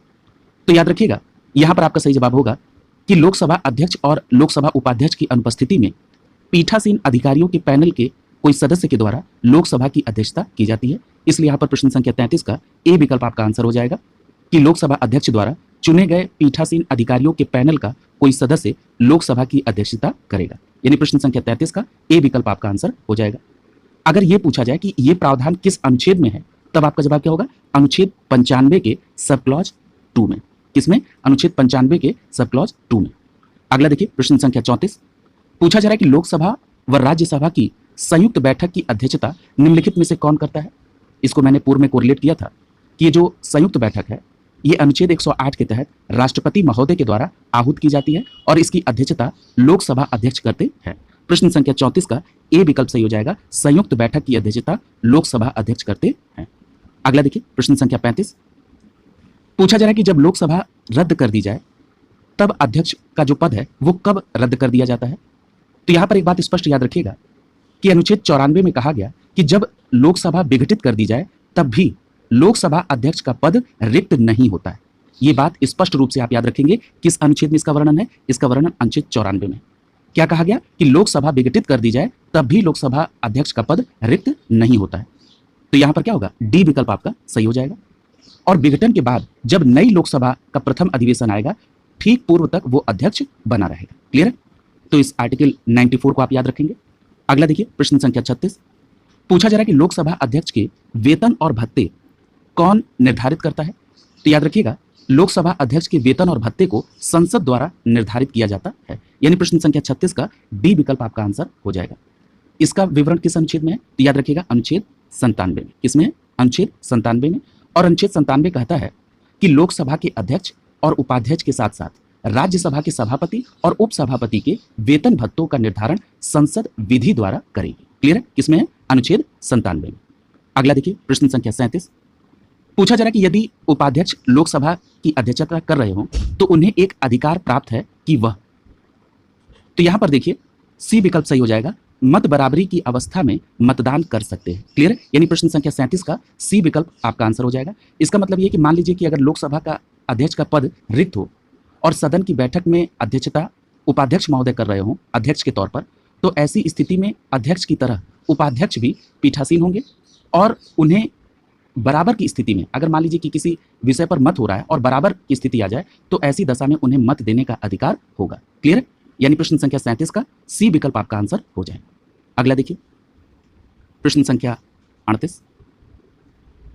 पूछा जा रहा है कि लोकसभा के प्रथम अध्यक्ष कौन थे? एक प्रश्न में मैंने इसको कोरिलेट किया था कि लोकसभा के प्रथम अध्यक्ष गणेश वासुदेव मावलंकर थे। यानी यहां पर प्रश्न संख्या 38 का ए विकल्प सही हो जाएगा। लोकसभा के प्रथम अध्यक्ष गणेश वासुदेव मावलंकर थे और यही गणेश वासुदेव मावलंकर लोकसभा के प्रथम अध्यक्ष जिनके खिलाफ पहली बार अविश्वास प्रस्ताव आया था। क्लियर है? तो ये बात भी आप ध्यान में रखेंगे। अगला देखिए प्रश्न संख्या 39। पूछा जा रहा है कि प्रथम स्पीकर जिनके विरुद्ध लोकसभा में अविश्वास प्रस्ताव आया था, देखिए प्रश्न के फॉर्मेट में आ गया, तो आपका जवाब क्या हो जाएगा? विकल्प बी जीवी मावलंकर। जीवी मावलंकर का मतलब क्या है? गणेश वासुदेव मावलंकर। क्लियर है? यानी प्रश्न संख्या 39 का बी विकल्प आपका आंसर हो जाएगा। क्लियर है? अगला देखिए प्रश्न संख्या 40। पूछा जा रहा है कि लोकसभा की पहली महिला अध्यक्ष कौन थी? तो याद रखिएगा लोकसभा की पहली महिला अध्यक्ष का नाम मीरा कुमार था। यानी प्रश्न संख्या 40 का डी विकल्प आपका आंसर हो जाएगा। अब यहाँ पर जरा कुछ बातों को कोरिलेट कर लीजिए। ये जो मीरा कुमार जी थी लोकसभा की प्रथम महिला स्पीकर, ये किस लोकसभा की अध्यक्षता कर रही थी? तो याद रखिएगा ये 15वीं लोकसभा की अध्यक्षता कर रही थी और इन्हें जून 2009 में इस पद के लिए चुना गया था। अब ये प्रश्न उठता है कि जो वर्तमान समय में लोकसभा के अध्यक्ष ओम बिरला साहब हैं, ये किस क्रम की लोकसभा की अध्यक्षता कर रहे हैं? तो याद रखिएगा ये 17वीं लोकसभा के अध्यक्ष हैं ओम बिरला साहब। क्लियर है? अगला देखिए प्रश्न संख्या 41। पूछा जा रहा है कि निम्नलिखित में से कौन प्रथम जनजातीय लोकसभा अध्यक्ष थे? तो आपका सही जवाब होगा विकल्प डी पीए संगमा साहब। पीए संगमा साहब प्रथम जनजातीय लोकसभा अध्यक्ष थे। देखिए पीए संगमा साहब के बारे में एक बात और याद रखिएगा कि 1995 में प्रथम जनजातीय केंद्रीय मंत्री वो बने थे। क्लियर है? और 1996 में उनको लोकसभा के पहले जनजातीय अध्यक्ष बनाए गए। क्लियर है? तो ये दोनों फैक्ट आप यहां पर याद रखेंगे। अगला देखिए प्रश्न संख्या 42। प्रश्न संख्या 42 में पूछा जा रहा है कि लोकसभा में राज्यवार सीटों का आवंटन वर्ष 1971 की जनगणना पर आधारित है। यह निर्धारण किस वर्ष तक यथावत रहेगा? देखिए इस बात को समझने के लिए आपको समझना होगा 84वां संविधान संशोधन अधिनियम 2001। कौन सा है? 84वां संविधान संशोधन 2001। ये 84वां संविधान संशोधन 2001 कहता है कि 2026 के पश्चात पहली जनगणना, 2026 के बाद पहली जनगणना कब होगी? 2031 में। क्योंकि देखिए वर्तमान समय में जो आंकड़े आप देख रहे हैं वो 2011 के हैं। 10 वर्ष बाद जनगणना होती है। 2021 की जनगणना अंडर प्रोसेस है और 2021 से जब आप 10 वर्ष ऐड करेंगे तो 2031 होगा और ये 2026 के बाद पहली जनगणना हुई। क्लियर है? तो इसका मतलब ये हो गया कि 2031 यानी 17वीं जनगणना, इसके जब आंकड़े प्रकाशित होने तक संशोधित न किए जाने का प्रावधान किया गया है। अब मैं इसको फिर से एक बार रिपीट कर दे रहा हूं कि 84वें संविधान संशोधन अधिनियम 2001 में कहा गया कि 2026 के पश्चात की गई पहली जनगणना के आंकड़े प्रकाशित होने तक संशोधन न किए जाने का प्रावधान किया गया है। क्लियर है? तो इसका मतलब यह है कि कब तक ये यथावत रहेगा? तो 2031 तक। क्लियर है? इसलिए प्रश्न संख्या 42 का ए विकल्प आपका आंसर हो जाएगा। क्लियर हो गया? अगला देखिए प्रश्न संख्या 43। पूछा जा रहा है कि भारत के संविधान में निर्धारित किए गए लोकसभा में सदस्यों की संख्या अधिकतम हो सकती है। तो देखिए इस पर डिटेल में चर्चा हुई है। आप सभी जानते हैं कि वर्तमान में जो लोकसभा में सदस्यों की अधिकतम संख्या है वो कितनी, 550। यानी प्रश्न संख्या 43 का जो सही जवाब हो जाएगा वो हो जाएगा विकल्प डी। और आप सभी को ये भी पता है कि जो 104वां संविधान संशोधन अधिनियम 2019 था, उसने अनुच्छेद 331 में जो 2 आंग्ल भारतीय समुदाय को लोकसभा में राष्ट्रपति द्वारा मनोनीत करने का प्रावधान था, इसे समाप्त कर दिया है। क्लियर है? तो अब जो वर्तमान में लोकसभा में अधिकतम सदस्यों की संख्या है वो कितनी हो गई है, 550। क्लियर कट हो गया। अगला देखिए प्रश्न संख्या 44। पूछा जा रहा है कि भारत के संविधान के अनुच्छेद 82 के अनुसार लोकसभा की सीटों का राज्यों के मध्य आवंटन किस जनगणना पर आधारित रहेगा? तो याद रखिएगा आपका सही जवाब क्या होगा, विकल्प बी 1971। यानी अनुच्छेद 82 कहता है कि वर्तमान में लोकसभा की सीटों का राज्यों के मध्य जो आवंटन है वो 1971 की जनगणना के आधार पर है। क्लियर है? ये किस आर्टिकल में, आर्टिकल 82 में, 82 में। अगला देखिए प्रश्न संख्या 45। पूछा जा रहा है कि लोकसभा में राज्यों को किस आधार पर सीटें आवंटित होती हैं? तो आपका सही जवाब क्या होगा, विकल्प ए सही हो जाएगा, जनसंख्या के आधार पर। क्लियर है? यानी लोकसभा में राज्यों को जनसंख्या के आधार पर सीटें आवंटित होती हैं। क्लियर? अगला देखिए प्रश्न संख्या 46। प्रश्न संख्या 46 में पूछा जा रहा है कि भारतीय संविधान के किस अनुच्छेद के अंतर्गत लोकसभा में अनुसूचित जाति के आरक्षण का प्रावधान किया गया था? तो आपका सही जवाब क्या होगा, अनुच्छेद 330 के सब क्लॉज 1 के अंतर्गत। अनुच्छेद 330 के सब क्लॉज 1 के अंतर्गत। तो यहां पर प्रश्न संख्या 46 का ए विकल्प आपका आंसर हो जाएगा। अब आपने इतनी बात जानी कि हमारे संविधान में अनुच्छेद 330 के 1 के अंतर्गत लोकसभा में अनुसूचित जाति और अनुसूचित जनजाति के आरक्षण का प्रावधान किया गया है। तो आपके मन में यह स्वाभाविक प्रश्न होगा कि कितनी सीटें इनके लिए आरक्षित है। तो याद रखिएगा वर्तमान समय में अगर बात करें तो लोकसभा में 84 सीटें अनुसूचित जाति के लिए, कितनी सीटें, 84 सीटें अनुसूचित जाति के लिए यानी एससी के लिए, और एसटी के लिए 47 सीटें। एसटी के लिए कितनी है, 47 सीटें आरक्षित की गई हैं। किस अनुच्छेद के तहत, अनुच्छेद 330 के सब क्लॉज 1 के तहत। क्लियर हो गया। अगला देखिए प्रश्न संख्या 47। देखिए जिस प्रश्न को मैंने कोरिलेट किया वो प्रश्न के फॉर्मेट में आ गया कि लोकसभा में अनुसूचित जाति के सीटों का जो आरक्षण है वो कितनी सीटें हैं। तो अभी हमने आपको बताया, तो यहाँ पर सही जवाब क्या हो जाएगा, अनुसूचित जाति के लिए पूछा जा रहा है, इसलिए विकल्प डी सही हो जाएगा। 84 सीटें अनुसूचित जाति के लिए और अनुसूचित जनजाति के लिए 47 सीटें आरक्षित हैं अनुच्छेद 330 के सब क्लॉज 1 के तहत। क्लियर हो गया। अगला देखिए प्रश्न संख्या 48। पूछा जा रहा है कि लोकसभा में अनुसूचित जनजातियों के लिए निम्न में से किस राज्य में सर्वाधिक सीटें आरक्षित हैं? तो यहां पर देखिए आपका विकल्प सी सही हो जाएगा, मध्य प्रदेश में। याद रखिएगा मध्य प्रदेश में अनुसूचित जनजातियों के लिए जो सीटों का आरक्षण है वो कितनी, 6 सीटें आरक्षित हैं। यानी अनुसूचित जनजातियों के लिए मध्य प्रदेश में सर्वाधिक 6 सीटें आरक्षित हैं। यदि हम अन्य विकल्पों की बात कर लें तो आप देख रहे हैं विकल्प ए और बी में बिहार और उत्तर प्रदेश लिखा गया है। जिनको उत्तर प्रदेश से स्पेशल देना है, मतलब उत्तर प्रदेश से संबंधित परीक्षाओं को देना है, वो ये बात याद रखेंगे कि अनुसूचित जनजातियों के लिए जो उत्तर प्रदेश में सीटें हैं उनकी संख्या 0 है, और यही बात कंडीशन बिहार में भी है। यानी उत्तर प्रदेश और बिहार में ऐसी सीटें की संख्या 0 है। क्लियर है। और अगर हम गुजरात की बात कर लें तो गुजरात में अनुसूचित जनजातियों के लिए जो सीटों की संख्या है वो कितनी है, 4 है। और मध्य प्रदेश में हमने आपको कितने बताया, सीटों की संख्या 6 है। क्लियर। अगला देखिए प्रश्न संख्या 49। पूछा जा रहा है कि निम्न संवैधानिक संशोधन में से कौन से राज्यों के निर्वाचित होने वाले लोकसभा सदस्यों की संख्या में वृद्धि करने से संबंधित है? यहां पर लोकसभा के जो सदस्यों की संख्या है उसकी वृद्धि से संबंधित कौन सा संविधान संशोधन है, इससे रिलेटेड यह प्रश्न आपसे पूछा जा रहा है। अब जरा इस बात को ध्यान से समझिएगा क्योंकि यहां पर आप गलती कर देते हैं। अब मैं एक सीक्वेंस में आपको इसको कोरिलेट करा रहा हूं और ये पूरा विश्वास मैं आपको दिला रहा हूं कि आज के बाद इस प्रकार के प्रश्न आपके कभी गलत नहीं होंगे। सबसे पहले हम लोग बात करेंगे 7वें संविधान संशोधन अधिनियम 1956 की। और ये जो 7वां संविधान संशोधन अधिनियम 1956 है, ये कहता है कि लोकसभा में जो सदस्यों की संख्या होगी वो कितनी होगी, 520 होगी। क्लियर है। उसके बाद आता है 31वां संविधान संशोधन अधिनियम 1973। और इस 31वें संविधान संशोधन अधिनियम 1973 में कहा गया कि लोकसभा की सदस्य संख्या 545 निश्चित की गई। क्लियर है। 7वें संविधान संशोधन के तहत 520 और 31वें संविधान संशोधन के तहत 545 निश्चित की गई। अगर हम वर्तमान समय में बात कर लें तो वर्तमान समय में लोकसभा में 524 सदस्य जो है वो राज्य से है और 19 सदस्य जो है वो संघ राज्य से निर्वाचित होकर आए। क्लियर है। तो इतनी बातें आपने यहाँ पर कोरिलेट की। और एक फैक्ट आपने पहले ही लोकसभा की जब आप संरचना पढ़ रहे थे तो उसमें मैंने आपको बताया था कि लोकसभा की संरचना अनुच्छेद 81 में है और अनुच्छेद 81 के सब क्लॉज 1 में कहा गया कि लोकसभा में जो राज्यों से आएंगे उनकी संख्या होगी 530 और संघ राज्य क्षेत्र से जो आएंगे उनकी संख्या होगी अधिकतम 20। क्लियर है। तो ये सारे फैक्ट आप एक जगह आपको मिल गए। अगर आपको इसमें याद रखने के संदर्भ में अगर आपको लग रहा हो कि फैक्ट ज़्यादा है तो आप इसको किसी अपने नोट्स में नोट डाउन कर लीजिएगा ताकि आप उसको समय समय पर रिकॉल करते रहें। इस प्रकार यहाँ पर प्रश्न संख्या 49 का सी विकल्प सही हो जाएगा। 7वां संविधान संशोधन अधिनियम 1956 और 31वां संविधान संशोधन अधिनियम 1973 लोकसभा के सदस्यों की संख्या में वृद्धि से संबंधित है। क्लियर है? अगला देखिए प्रश्न संख्या 50।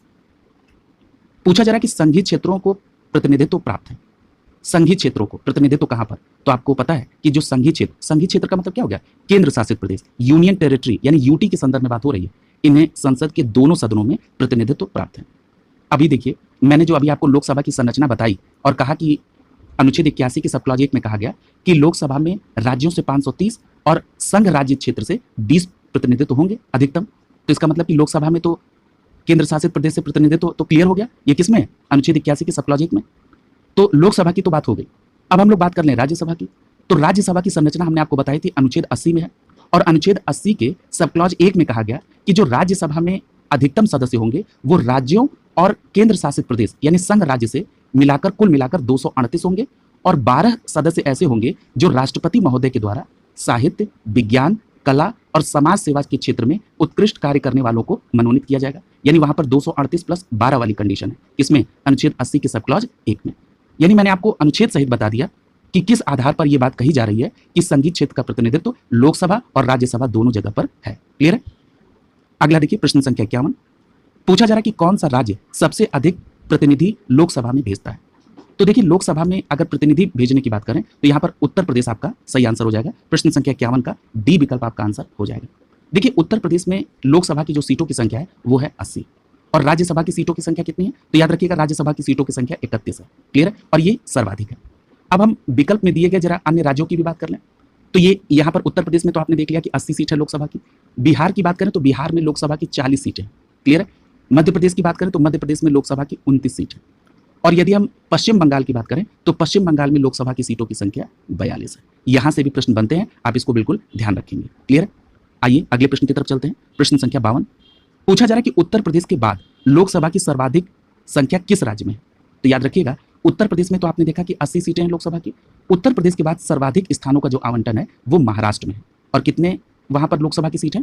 48। तो याद रखेंगे प्रश्न संख्या 52 का सी विकल्प से हो जाएगा। महाराष्ट्र में लोकसभा की सीटों की संख्या 48 है। क्लियर हो गया? अगला देखिए प्रश्न संख्या 53। पूछा जा रहा है कि निम्नलिखित में से कौन सा एक लोकसभा का सर्वाधिक बड़ा यानी क्षेत्रफल के आधार पर बड़े की बात हो रही है निर्वाचक क्षेत्र है। तो अगर हम क्षेत्रफल के आधार पर लोकसभा के सबसे बड़े निर्वाचन क्षेत्र की बात करें तो यहां पर सही जवाब होगा विकल्प बी, लद्दाख। क्लियर है? अगर हम टॉप 5 ऐसे लोकसभा क्षेत्र की बात कर लें जो क्षेत्रफल के आधार पर बड़े हैं तो देखिए उसमें सबसे बड़ा जो लोकसभा क्षेत्र है वो है लद्दाख। दूसरे नंबर पे आता है बाड़मेर, तीसरे नंबर पे कच्छ है, चौथे नंबर पे अरुणाचल प्रदेश पूर्व है और 5वें नंबर पे अरुणाचल प्रदेश पश्चिम है। मैं फिर से रिपीट कर रहा हूँ, लद्दाख नंबर 1 पर, दूसरे नंबर पे बाड़मेर, तीसरे पे कच्छ, चौथे पे अरुणाचल पूर्व और 5वें पर अरुणाचल पश्चिम है। क्लियर हो गया? अब अगर आपसे सर्वाधिक क्षेत्रफल वाली लोकसभा के बारे में अगर पूछा जा सकता है तो आपसे यह भी पूछा जा सकता है कि क्षेत्रफल की दृष्टि से सबसे छोटा लोकसभा निर्वाचन क्षेत्र कौन सा है। तो याद रखिएगा, दिल्ली में एक निर्वाचन क्षेत्र है लोकसभा का चांदनी चौक। ये जो चांदनी चौक दिल्ली में जो लोकसभा निर्वाचन क्षेत्र है ये क्षेत्रफल की दृष्टि से सबसे छोटा लोकसभा निर्वाचन क्षेत्र है। क्लियर हो गया? अगला देखिए प्रश्न संख्या 54। पूछा जा रहा है कि उत्तराखंड में कुल संसदीय सीटें कितनी हैं लोकसभा की। तो याद रखिएगा यहां पर आपका सही जवाब होगा विकल्प बी, उत्तराखंड में लोकसभा की 5 सीटें हैं। और अगर राज्यसभा की सीट पूछी जाती तो राज्यसभा की 3 सीट है। अगर विधानसभा की सीट पूछी जाए तो उत्तराखंड में विधानसभा की 70 सीटें हैं। यानी उत्तराखंड में लोकसभा की 5 सीट, राज्यसभा की 3 सीट और विधानसभा की 70 सीटें आवंटित हैं। अगला देखिए प्रश्न संख्या 55। पूछा जा रहा है कि निम्नलिखित राज्यों और संघ राज्य क्षेत्र में लोकसभा की केवल 1 सीटें आवंटित है, ऐसे राज्य का चयन करना है। तो अगर हम एक संसदीय क्षेत्र वाले अगर राज्य और केंद्र शासित प्रदेश की बात करें तो यहां पर देखिए सिक्किम, चंडीगढ़, मिजोरम, यानी इस आधार पर आप देख रहे हैं डी विकल्प आपका सही हो रहा है।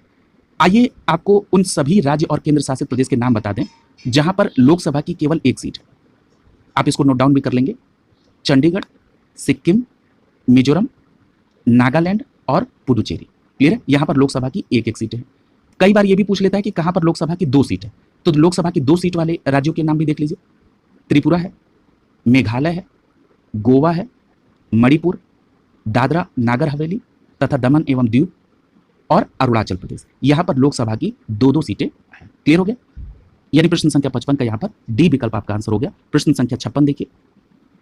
पूछा जा रहा है कि वर्तमान समय में लोकसभा में निर्वाचन क्षेत्र के लिए चुनाव व्यय की अधिकतम सीमा क्या है। देखिए, अगर हम बात कर लें वर्तमान समय की, प्रश्न के समय की ना बात करके वर्तमान समय की बात कर लें, तो वर्तमान समय में लोकसभा में जो निर्वाचन क्षेत्र के लिए अधिकतम सीमा निर्धारित की गई है वो है 95 लाख। कितनी है? 95 लाख। वर्तमान समय की बात कर रहे हैं। और कुछ ऐसे राज्य और संघीय क्षेत्र हैं जहां पर ये अधिकतम सीमा जो है 75 लाख है। क्लियर है?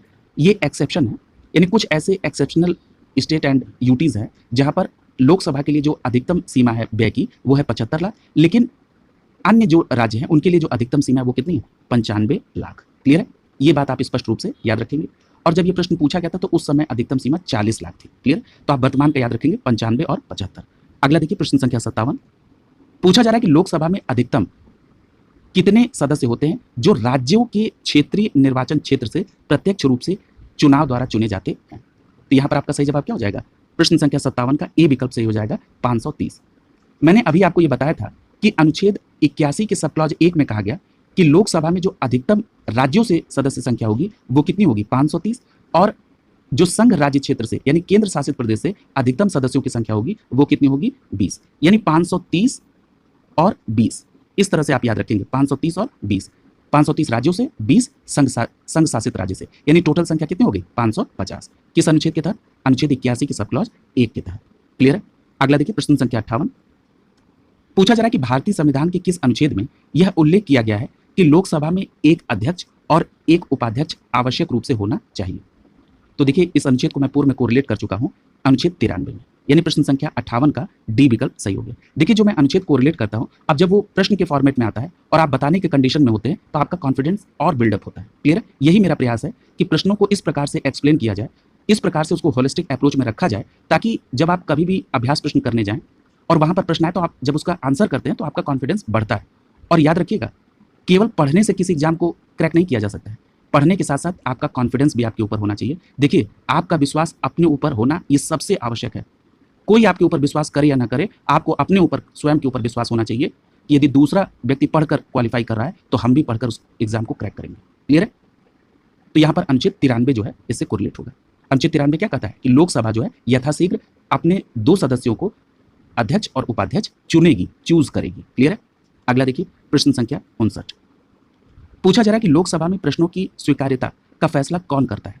तो याद रखिएगा, लोकसभा में प्रश्नों की स्वीकार्यता का जो फैसला है वो लोकसभा अध्यक्ष महोदय करते हैं। क्लियर है? अगर आपने लोकसभा की कार्यवाही देखी होगी तो लोकसभा अध्यक्ष ही इस बात की स्वीकृति करते हैं और सदस्यों के द्वारा इस बात का अनुरोध किया जाता है कि मुझे प्रश्न पूछने का समय दिया जाए। यानी प्रश्न संख्या 59 का सही जवाब क्या होगा? सी विकल्प सही हो जाएगा। अगला देखिए प्रश्न संख्या 60। पूछा जा रहा है कि पहली बार लोकसभा का जो पहला सत्र है वो कब शुरू हुआ था? तो याद रखिएगा, पहली लोकसभा का जो पहला सत्र है वो 13 मई 1952 को प्रारंभ हुआ था। यानी प्रश्न संख्या 60 का ए विकल्प आपका आंसर हो जाएगा। और याद करिए, मैंने आपसे कहा था कि लोकसभा का गठन कब हुआ था? तो 17 अप्रैल 1952। ये दोनों डेट आप याद रखेंगे। अगर पूछा जाए कि लोकसभा का गठन, तो 17 अप्रैल 1952, और लोकसभा का जो पहला सत्र है वो कब? तो 13 मई 1952। क्लियर है? अगला देखिए प्रश्न संख्या 61। पूछा जा रहा है कि लोकसभा के प्रथम अध्यक्ष कौन थे? तो ये प्रश्न कई बार आ चुका है। लोकसभा के प्रथम अध्यक्ष गणेश वासुदेव मावलंकर थे। यानी प्रश्न संख्या 61 का ए विकल्प आपका आंसर हो जाएगा। और मैंने आपको ये भी बताया था कि ये वही प्रथम लोकसभा अध्यक्ष हैं जिनके खिलाफ अविश्वास प्रस्ताव आया था। क्लियर है? तो ये भी आप याद रखेंगे। अगला देखिए, और अगर ये पूछा जाए कि लोकसभा के उस समय उपाध्यक्ष कौन थे, तब आपका जवाब क्या होगा? तो याद रखिएगा, एम अनंत सैनम आयंगर। क्या नाम था उपाध्यक्ष का? एम अनंत सैनम आयंगर। ये दोनों नाम आप याद रखेंगे। अगला देखिए प्रश्न संख्या 62। पूछा जा रहा है कि 2019 के चुनावों के बाद निर्वाचित लोकसभा कौन सी? यानी जो 2019 के इलेक्शन के बाद जो लोकसभा गठित हुई उसका क्रम कौन सा है? तो मैंने आपको अभी कोरिलेट किया था कि जो 17वीं लोकसभा है उसी की लोकसभा अध्यक्ष कौन है? ओम बिरला साहब। क्लियर है? तो इसको आप कोरिलेट कर लिए। यहाँ पर प्रश्न संख्या 62 का डी विकल्प आपका आंसर हो जाएगा। अगला देखिए प्रश्न संख्या 63। पूछा जा रहा है कि 16वीं लोकसभा के सबसे अधिक आयु के सदस्य कौन थे? ये उस समय का करंट था। याद रखिएगा, उस समय 16वीं लोकसभा में सबसे अधिक आयु के जो सदस्य थे उनका नाम था लालकृष्ण आडवाणी। यानी यहाँ पर सी विकल्प सही होगा। अब आपके मन में यह प्रश्न उठ रहा होगा कि जो 17वीं लोकसभा है जो 2019 के इलेक्शन के बाद गठित हुई, उसमें सबसे अधिक आयु का सदस्य कौन है? तो उनका नाम है शफीकुर रहमान बर्क। क्या नाम है? शफीकुर रहमान बर्क। ये समाजवादी पार्टी से लोकसभा अध्यक्ष हैं, लोकसभा सदस्य हैं, और अपनी बयानबाजी में ये काफ़ी चर्चा में भी रहते हैं। शफीकुर रहमान बर्क ये समाजवादी पार्टी से लोकसभा के सदस्य हैं और ये 17वीं लोकसभा के सबसे अधिक आयु के सदस्य हैं। क्लियर हो गया? अगला देखिए प्रश्न संख्या 64। पूछा जा रहा है कि किसे सदन के अधिकार और विशेषाधिकार उसकी समितियों और सदस्यों के अभिरक्षक के तौर पर माना जाता है। तो याद रखिएगा आपका सही जवाब होगा पीठासीन अधिकारी। क्लियर है? यानी जो पीठासीन अधिकारी होते हैं ये सदन के अधिकार और विशेषाधिकार, उसकी समितियां और सदस्यों के अभिरक्षक हैं। कौन? पीठासीन अधिकारी, याद रखिएगा। और लोकसभा अध्यक्ष क्या करते हैं? तो लोकसभा अध्यक्ष लोकसभा की कार्रवाई के लिए जिम्मेदार होते हैं। क्लियर है? अगला देखिए प्रश्न संख्या 65। पूछा जा रहा है कि लोकसभा चुनाव अधिसूचित करने का अधिकार किसे है? बहुत अच्छा प्रश्न है, यहाँ पर कई लोग गलती कर देते हैं। याद रखिएगा अगर पूछा जाएगा कि लोकसभा चुनाव को अधिसूचित करने का अधिकार, तब आपका जवाब क्या हो जाएगा? यहाँ पर आपका जवाब हो जाएगा विकल्प सी, राष्ट्रपति महोदय। क्लियर है? यानी राष्ट्रपति महोदय को लोकसभा चुनाव को अधिसूचित करने का अधिकार है। क्लियर है? और उसके बाद जो चुनाव संबंधी अन्य सभी कार्य हैं वो चुनाव आयोग के द्वारा किए जाते हैं। प्रश्न संख्या 65 का सी विकल्प आपका आंसर हो जाएगा। अगला देखिए प्रश्न संख्या 66। पूछा जा रहा है कि राज्यसभा के लिए चुने गए या नामांकित सदस्य का कार्यकाल कितना होता है? तो याद रखिएगा राज्यसभा के अगर सदस्यों के कार्यकाल की बात करें तो इनका कार्यकाल 6 वर्ष का होता है। प्रश्न संख्या 66 का डी विकल्प आपका आंसर हो जाएगा। अब ये प्रश्न बनता है ये जो 6 साल के लिए कार्यकाल है इसमें कितने वर्ष पर जो राज्यसभा के सदस्य हैं वो सेवानिवृत्त होते रहते हैं? तो याद रखिएगा 1/3 सदस्य ऐसे हैं जो प्रत्येक 2 वर्ष पर सेवानिवृत्त होते रहते हैं। यानी 1/3 सदस्य 2 वर्ष पर सेवानिवृत्त होते हैं। ये प्रावधान किसमें है? ये प्रावधान अनुच्छेद 83 के सब क्लॉज 1 में है। क्लियर है? यानी राज्यसभा के सदस्यों का कार्यकाल 6 वर्ष का और इसके 1/3 सदस्य प्रत्येक 2 वर्ष पर सेवानिवृत्त होते हैं और ये प्रावधान किसमें है? अनुच्छेद 83 के सब क्लॉज 1 में। क्लियर हो गया? अगला देखिए प्रश्न संख्या 67। पूछा जा रहा है कि अनुसूचित जनजातियों के लिए लोकसभा में सीटों का आरक्षण कितना है?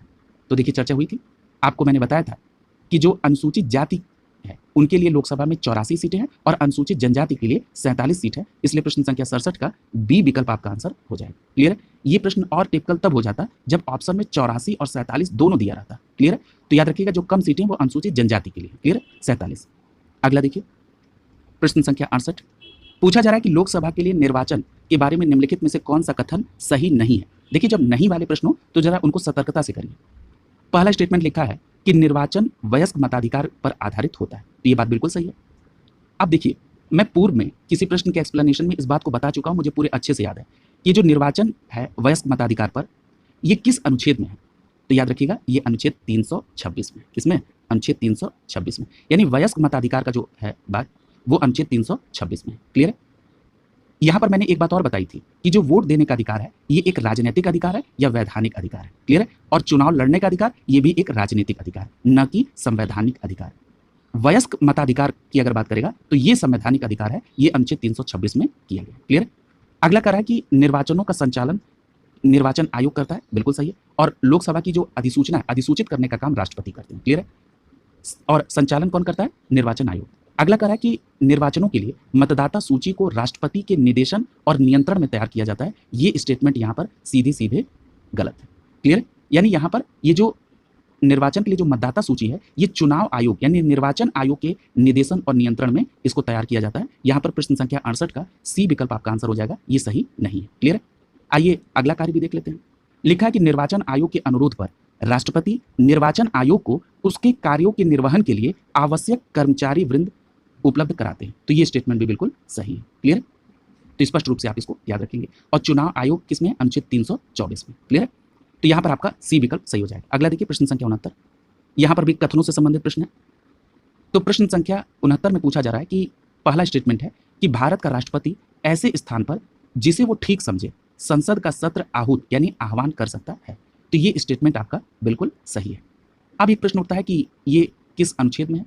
तो याद रखिएगा एक अनुच्छेद है अनुच्छेद 85 का सब क्लॉज 1 और अनुच्छेद 85 के सब क्लॉज 1 में कहा गया कि राष्ट्रपति समय समय पर संसद के प्रत्येक सदन को ऐसे समय पर और स्थान पर जिसे वो ठीक समझे अधिवेशन आहूत करेगा। किसमें है? अनुच्छेद 85 के सब क्लॉज 1 में। तो ये स्टेटमेंट सही हो गया। अगला कह रहा है कि संविधान भारत का संविधान एक वर्ष में संसद के 3 सत्रों का प्रावधान करता है किंतु सभी 3 सत्रों का चलाना अनिवार्य नहीं। ये स्टेटमेंट बिल्कुल गलत है। आप ये बिल्कुल स्पष्ट रूप से पढ़ चुके हैं कि एक वर्ष में मिनिमम 2 सत्र का होना आवश्यक है और 2 सत्रों के बीच में जो अधिकतम सीमा है वो 6 महीने की निर्धारित है। यानी एक वर्ष में 2 सत्र हो सकते हैं मिनिमम। तो यहाँ पर क्या है? दूसरा स्टेटमेंट गलत हो गया।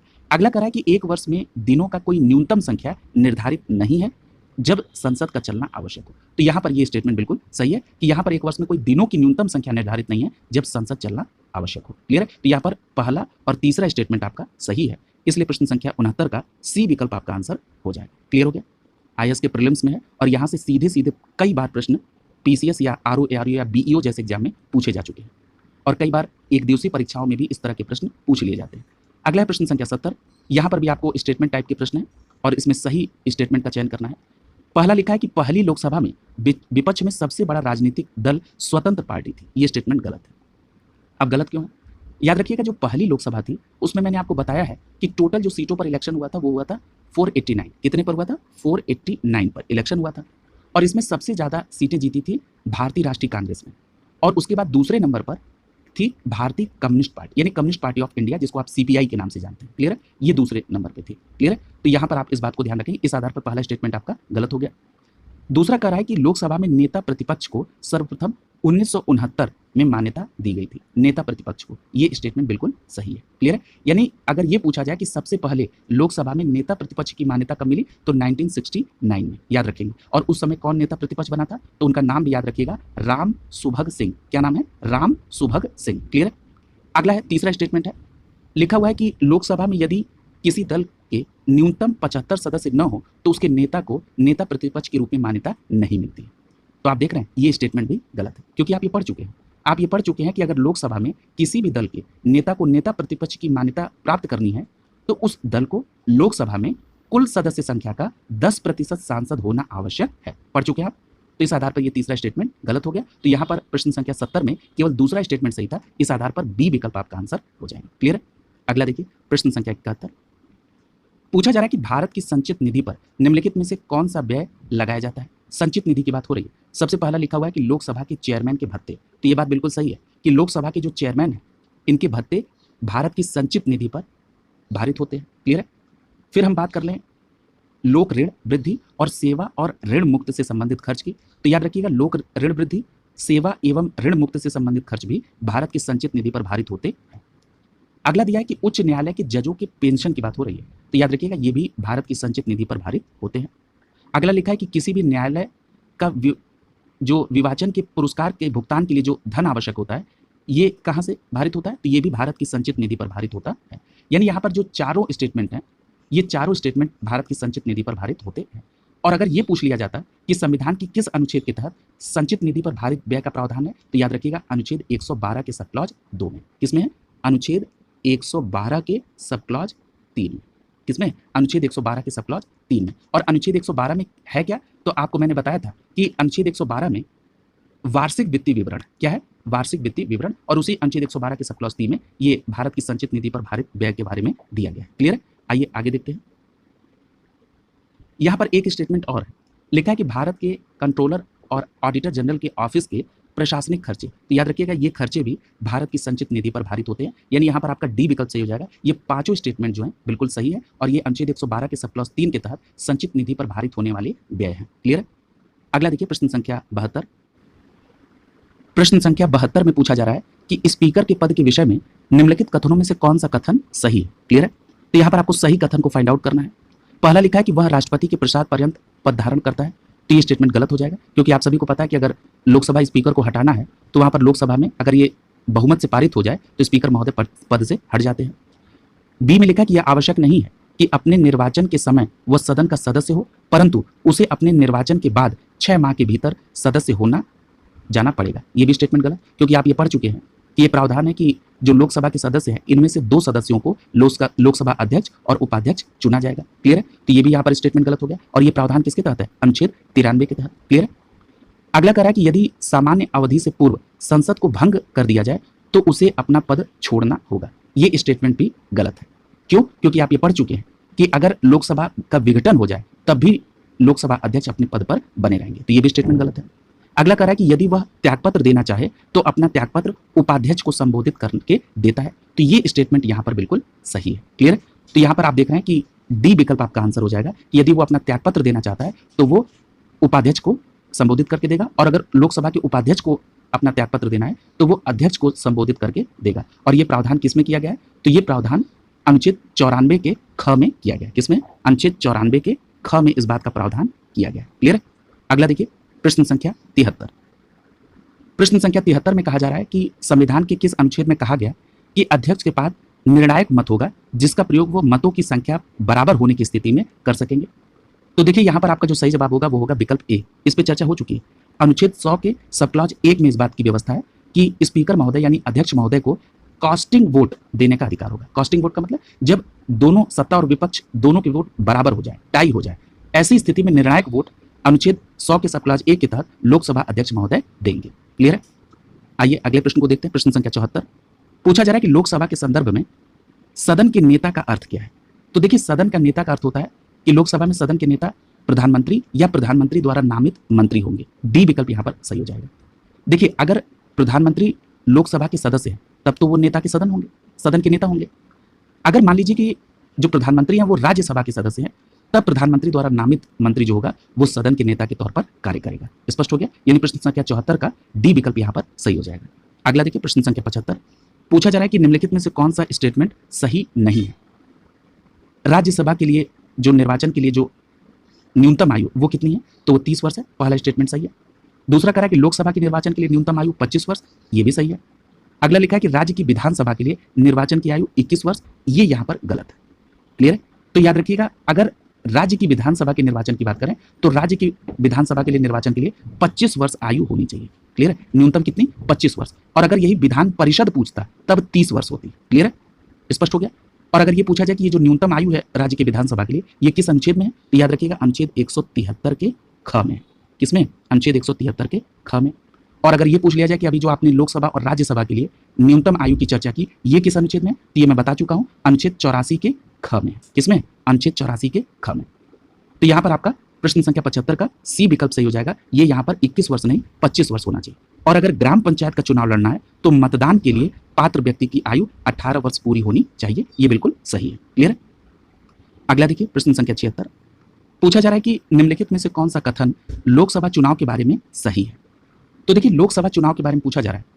पहला लिखा है कि सभी मान्यता प्राप्त राष्ट्रीय और राज्य दलों को चुनावों के दौरान उनके अभियानों के लिए राज्य के स्वामित्व वाले इलेक्ट्रॉनिक मीडिया जैसे आकाशवाणी और दूरदर्शन के सीमित मुक्त प्रयोग की अनुमति है। तो ये स्टेटमेंट यहाँ पर सही है। क्लियर है? दूसरे स्टेटमेंट में कह रहा है कि एक उम्मीदवार के चुनाव अभियान के दौरान खर्च होने वाली धनराशि पर सख्त कानूनी सीमा लागू है। तो ये भी स्टेटमेंट सही है। और अभी आपने लोकसभा और राज्यसभा के लिए जो अधिकतम खर्च का प्रावधान है इसको भी समझा है। यानी प्रश्न संख्या 76 का यहाँ पर डी विकल्प आपका सही हो जाएगा। ये दोनों स्टेटमेंट आपके सही है। आइए प्रश्न संख्या 77 देखते हैं। यहां पर आपका लोकसभा से संबंधित जितने भी प्रश्न थे वो यहां पर कंप्लीट हो गए। यानी आपने संसद के पार्ट 1 को कंप्लीट कर लिया। अब यहां पर जो अगला चैप्टर है वो संसद का पार्ट 2 है जो राज्यसभा से संबंधित है। तो आइए राज्यसभा से संबंधित प्रश्नों को जरा कवर करते हैं। यहां पर पहला प्रश्न पूछा जा रहा है कि राज्यसभा का सर्वप्रथम गठन किस वर्ष हुआ था। आपने लोकसभा का गठन देखा 17 अप्रैल 1952 को। कब हुआ था? 17 अप्रैल 1952 को। अगर हम राज्यसभा के गठन की बात कर लें तो राज्यसभा का गठन 3 अप्रैल 1952 को हुआ था। यानी प्रश्न संख्या 1 का यहाँ पर सी विकल्प सही होगा। और डेट याद रखेंगे 3 अप्रैल। क्या है? 3 अप्रैल। राज्यसभा की बात हो रही है 3 अप्रैल 1952 और लोकसभा की 17 अप्रैल 1952। और अगर पूछा जाए कि सत्र पहली बैठक कब आयोजित हुई तो याद रखिएगा लोकसभा और राज्यसभा के लिए जो पहली बैठक है ये 13 मई 1952। क्लियर है? स्पष्ट रूप से ये तीनों डेट आप याद रखेंगे। अगला देखिए प्रश्न संख्या 2 पूछा जा रहा है कि राज्यसभा में सदस्य कितने होते हैं। तो देखिए इस पर चर्चा हो चुकी है अनुच्छेद 80 के सब क्लॉज 1 के तहत। किसके तहत? अनुच्छेद 80 के सब क्लॉज 1 के तहत। और अनुच्छेद 80 का सब क्लॉज 1 क्या कहता है? तो अनुच्छेद 80 का सब क्लॉज 1 कहता है कि जो राज्यसभा है उसमें राज्यों और संघ राज्य क्षेत्र से अधिकतम जो सदस्य होंगे वो 238 होंगे और 12 सदस्य राष्ट्रपति महोदय द्वारा मनोनीत किए जाएंगे जो कि साहित्य, विज्ञान, कला और समाज सेवा के क्षेत्र में उत्कृष्ट कार्य करने वाले व्यक्ति होंगे। क्लियर है? तो यहां पर आपका प्रश्न संख्या 2 का सही जवाब क्या हो जाएगा? तो यहां पर देखिए सी विकल्प सही हो रहा है 250। तो 238 प्लस 12 हमने बताया था यानी टोटल सदस्य 250 हो गए जिसमें से 12 सदस्य ऐसे हैं जो राष्ट्रपति महोदय के द्वारा मनोनीत किए जाएंगे। क्लियर है? अब यहां पर एक डेटा और 238। क्लियर है? तो ये 238 और 12 मिलकर 250 हो गए। क्लियर है? और ये जो 238 है ये राज्यों और संघ शासित राज्य दोनों जगह के सदस्यों को मिलाकर है। क्लियर है? अगला देखिए प्रश्न संख्या 3 पूछा जा रहा है कि राज्यसभा में राज्यों को प्रतिनिधित्व निम्नांकित में से किस आधार पर दिया जाता है। तो आपका सही जवाब क्या होगा? जनसंख्या के अनुपात में। यानी यहां पर प्रश्न संख्या 3 का बी विकल्प आपका आंसर हो जाएगा। क्लियर है? अगला देखिए प्रश्न संख्या 4 पूछा जा रहा है कि राज्यसभा के सदस्य चुने जाते हैं। तो देखिए जो राज्यसभा के सदस्य हैं वो राज्यों की विधानसभाओं द्वारा चुने जाते हैं। यानी प्रश्न संख्या 4 का ए विकल्प आपका आंसर हो जाएगा। अगर ये प्रश्न पूछ लिया जाए कि ये प्रावधान किस अनुच्छेद में है, तो याद रखिएगा अनुच्छेद 80 के सब क्लॉज 4 में। अनुच्छेद 80 के सब क्लॉज 4 में कहा गया कि राज्यसभा के सदस्य जो होंगे वो राज्य की विधानसभाओं के निर्वाचित सदस्यों द्वारा आनुपातिक प्रतिनिधित्व पद्धति के आधार पर एकल संक्रमणी मत द्वारा चुने जाते हैं। स्पष्ट हो गया। अगला देखिए प्रश्न संख्या 5, पूछा जा रहा है कि राज्यसभा के सदस्यों का कार्यकाल कितने वर्ष का होता है। तो ये प्रश्न पूर्व में भी आ चुका है, आप पढ़ चुके हैं कि राज्यसभा के सदस्यों का कार्यकाल 6 वर्ष का होता है। और आप ये भी पढ़ चुके हैं कि जो राज्यसभा है उसके 1/3 सदस्य प्रत्येक 2 वर्ष की समाप्ति पर सेवानिवृत्त होते हैं। क्लियर। और एक बात और याद रखिएगा कि जो राज्यसभा है ये विघटित नहीं होती, यानी ये स्थायी सदन होता है। क्लियर। अगला देखिए प्रश्न संख्या 6। प्रश्न संख्या 6 में पूछा जा रहा है कि राज्यसभा के संदर्भ में निम्नांकित में से कौन सा कथन सही है। तो देखिए अभी इसी पर चर्चा हो रही थी। आपने ये पढ़ा कि अनुच्छेद 83 के सब क्लॉज 1 में कहा गया कि जो राज्यसभा ये विघटित नहीं होगी, स्थायी सदन होगा और इसके 1/3 सदस्य 2 वर्ष पर अवकाश प्राप्त करेंगे, यानी इस आधार पर प्रश्न संख्या 6 का ए विकल्प आपका आंसर हो जाएगा। क्लियर है। अगला देखिए प्रश्न संख्या 7, पूछा जा रहा है कि राज्यसभा को स्थायी सदन कहते हैं क्योंकि, तो यहाँ पर आंसर क्या हो जाएगा, बी विकल्प से हो जाएगा, क्योंकि इसे विघटित नहीं किया जा सकता है, इसीलिए राज्यसभा को स्थायी सदन कहते हैं। और ये किसमें, अनुच्छेद 83 के सब क्लॉज 1 में। अगला देखिए प्रश्न संख्या 8, पूछा जा रहा है कि राष्ट्रपति द्वारा राज्यसभा में कितने व्यक्ति को मनोनीत किया जाता है। तो आप पढ़ चुके हैं कि अनुच्छेद 80 के सब क्लॉज 1 में कहा गया कि 12 सदस्य होंगे जो राष्ट्रपति द्वारा राज्यसभा में मनोनीत किए जाएंगे। और ये किस क्षेत्र से होंगे, याद रखिएगा क्षेत्र से भी प्रश्न पूछा गया है। तो ये साहित्य, विज्ञान, कला और समाज सेवा के क्षेत्र में जिन लोगों ने उत्कृष्ट कार्य किया है उनको, उनमें से राष्ट्रपति महोदय 12 लोगों को राज्यसभा में मनोनीत करेंगे अनुच्छेद 80 के सब क्लॉज 1 के तहत। क्लियर हो गया। अगला देखिए प्रश्न संख्या 9, पूछा जा रहा है कि वो प्रथम अभिनेत्री जो राज्यसभा के लिए नामांकित की गई थी। तो याद रखिएगा उनका नाम क्या था, नरगिस दत्त। क्या नाम था, नरगिस दत्त। यानी प्रश्न संख्या 9 का बी विकल्प सही हो जाएगा। 1980 में इनको नामांकित किया गया था, प्रथम अभिनेत्री थी राज्यसभा के लिए नरगिस दत्त। अगला देखिए प्रश्न संख्या 10, पूछा जा रहा है कि निम्नलिखित कथनों में से कौन एक भारत के संविधान की चौथी अनुसूची को सही सही वर्णित करता है। अब आप अनुसूची पढ़ चुके हैं, अनुसूची में आपने क्या देखा था कि चौथी अनुसूची किससे संबंधित है, ये राज्यसभा में स्थानों के आवंटन से संबंधित है, यानी प्रश्न संख्या 10 का डी विकल्प आपका आंसर हो जाएगा। क्लियर। अगला देखिए प्रश्न संख्या 11, पूछा जा रहा है कि राज्यसभा के 1/3 सदस्य प्रत्येक कितने समय पर अवकाश प्राप्त करेंगे। तो याद रखिएगा अनुच्छेद 83 के सब क्लॉज 1 में कहा गया कि 1/3 सदस्य प्रत्येक 2 वर्ष पर अवकाश प्राप्त करेंगे, यानी प्रश्न संख्या 11 का सी विकल्प आपका आंसर हो जाएगा। क्लियर। अगला देखिए प्रश्न संख्या 12, पूछा जा रहा है कि उड़ीसा में राज्यसभा की कितनी संसदीय सीट है। तो देखिए उड़ीसा की अगर हम बात करें तो उड़ीसा में राज्यसभा की 10 सीट है। कितनी है, 10 सीट है। यहाँ पर सी विकल्प सही हो जाएगा। अगर हम उड़ीसा में लोकसभा की सीट की बात कर लें तो लोकसभा की सीटों की संख्या यहाँ पर 21 है, यानी उड़ीसा में लोकसभा की 21 सीट है और राज्यसभा की 10 सीट। क्लियर। अगला देखिए प्रश्न संख्या 13, पूछा जा रहा है कि त्रिपुरा में राज्यसभा की कितनी सीटें हैं। तो याद रखिएगा अगर हम त्रिपुरा की बात करें तो त्रिपुरा में राज्यसभा की सीट 1 है, यानी यहाँ पर प्रश्न संख्या 13 का बी विकल्प आपका आंसर हो जाएगा। और त्रिपुरा में लोकसभा की सीट कितनी है, तो अभी मैंने जब आपको 2 लोकसभा वाली सीटों के राज्यों के नाम को बताया था तो उसमें मैंने त्रिपुरा का नाम बताया था। त्रिपुरा में लोकसभा की 2 सीट है और राज्यसभा की 1 सीट है, याद रखिएगा। अगला देखिए प्रश्न संख्या 14, पूछा जा रहा है कि राज्यसभा के चुनाव के लिए अपेक्षित न्यूनतम आयु कितनी है। तो देखिए राज्यसभा हो या राज्यों की विधान परिषद हो, इसमें न्यूनतम आयु कितनी होगी, 30 वर्ष, यानी प्रश्न संख्या 14 का बी विकल्प आपका आंसर हो जाएगा। क्लियर है। और अगर आपसे यह प्रश्न पूछा जाए कि राज्यसभा में न्यूनतम आयु 30 वर्ष और लोकसभा में न्यूनतम आयु 25 वर्ष है, ये किस अनुच्छेद में है, तो आपको जवाब देना होगा अनुच्छेद 84 के ख में। किसमें, अनुच्छेद 84 के ख में। क्लियर है। अगला देखिए प्रश्न संख्या 15, पूछा जा रहा है कि यदि सरकार राज्यसभा में पराजित हो जाए तो क्या होगा। तो देखिए अगर राज्यसभा में पराजित हो रही है तो उस पर कुछ नहीं होगा, यानी यहाँ पर डी विकल्प सही हो जाएगा। अगर यही सरकार लोकसभा में पराजित हो जाएगी तब उसे नैतिक आधार पर त्यागपत्र देना होगा। क्यों, क्योंकि अनुच्छेद 75 के सब क्लॉज 3 के तहत जो मंत्रिपरिषद है वो लोकसभा के प्रति सामूहिक रूप से उत्तरदायी होती है। क्लियर हो गया। अगला देखिए प्रश्न संख्या 16, पूछा जा रहा है कि निम्न में से कौन राज्यसभा का सदस्य होते हुए भी लोकसभा की कार्यवाही में भाग ले सकता है। बहुत अच्छा प्रश्न है।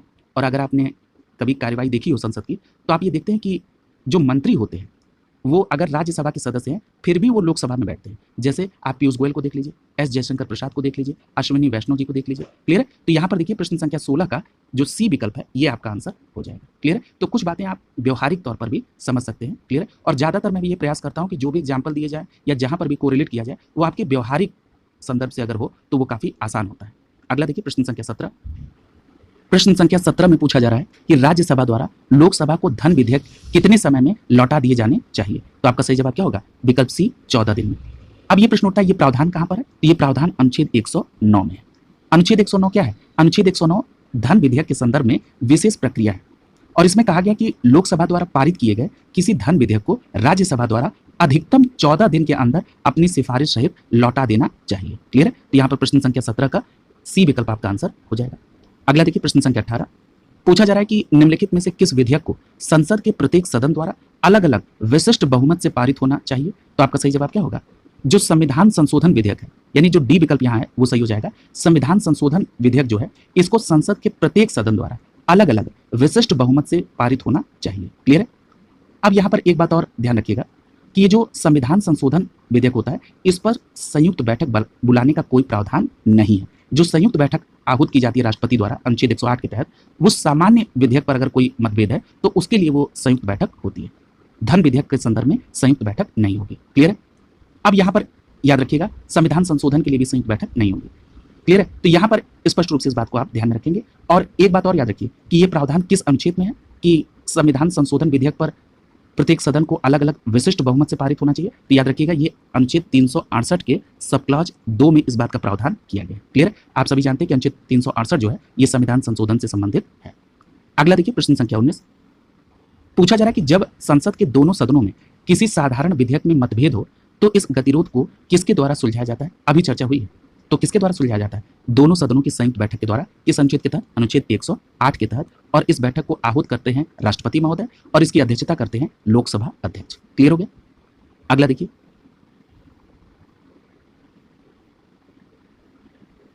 अगला है प्रश्न संख्या 20, पूछा जा रहा है कि राज्यसभा की लोकसभा की समान शक्तियां किस क्षेत्र में है? तो देखिए यहां पर शक्तियों की समानता से संबंधित प्रश्न है। तो याद रखिएगा अगर आपको संविधान में संशोधन करना हो, ठीक है, अभी आपने पढ़ा कि अगर संविधान संशोधन है तो दोनों जगह से पृथक रूप से विशेष बहुमत द्वारा उसको पारित होना आवश्यक है। यानी प्रश्न संख्या 20 का बी विकल्प आपका आंसर हो जाएगा कि राज्यसभा की लोकसभा की समान शक्तियां हैं। अगर संविधान संशोधन विधेयक को पारित करना है तो दोनों सदनों में पृथक रूप से विशेष बहुमत से इसे पारित होना आवश्यक है। क्लियर है? अभी आप ये पढ़ चुके हैं, सीधा प्रश्न को रिलेट हुआ है यहाँ पर। अगला देखिए प्रश्न संख्या 21, पूछा जा रहा है कि राज्यसभा का अध्यक्ष, तो देखिए राज्यसभा के अध्यक्ष के बारे में आप जानते हैं कि ये उपराष्ट्रपति पदेन अध्यक्ष होते हैं राज्यसभा के। और ये प्रावधान कहां पर है? तो याद करिए मैंने 2 अनुच्छेद बताए थे, अनुच्छेद 64 और अनुच्छेद 89 के सब क्लॉज 1 में। क्लियर? यानी अनुच्छेद 64 में और अनुच्छेद 89 के सब क्लॉज 1 में इस बात का प्रावधान किया गया कि भारत के जो उपराष्ट्रपति होंगे वो राज्यसभा के पदेन सभापति होंगे। यानी सी विकल्प यहाँ पर सही हो जाएगा। अगला देखिए प्रश्न संख्या 22, पूछा जा रहा है कि राज्यसभा के वर्तमान सभापति कौन है? तो देखिए वर्तमान समय में राज्यसभा में जो सभापति हैं यहाँ पर डी विकल्प सही हो जाएगा।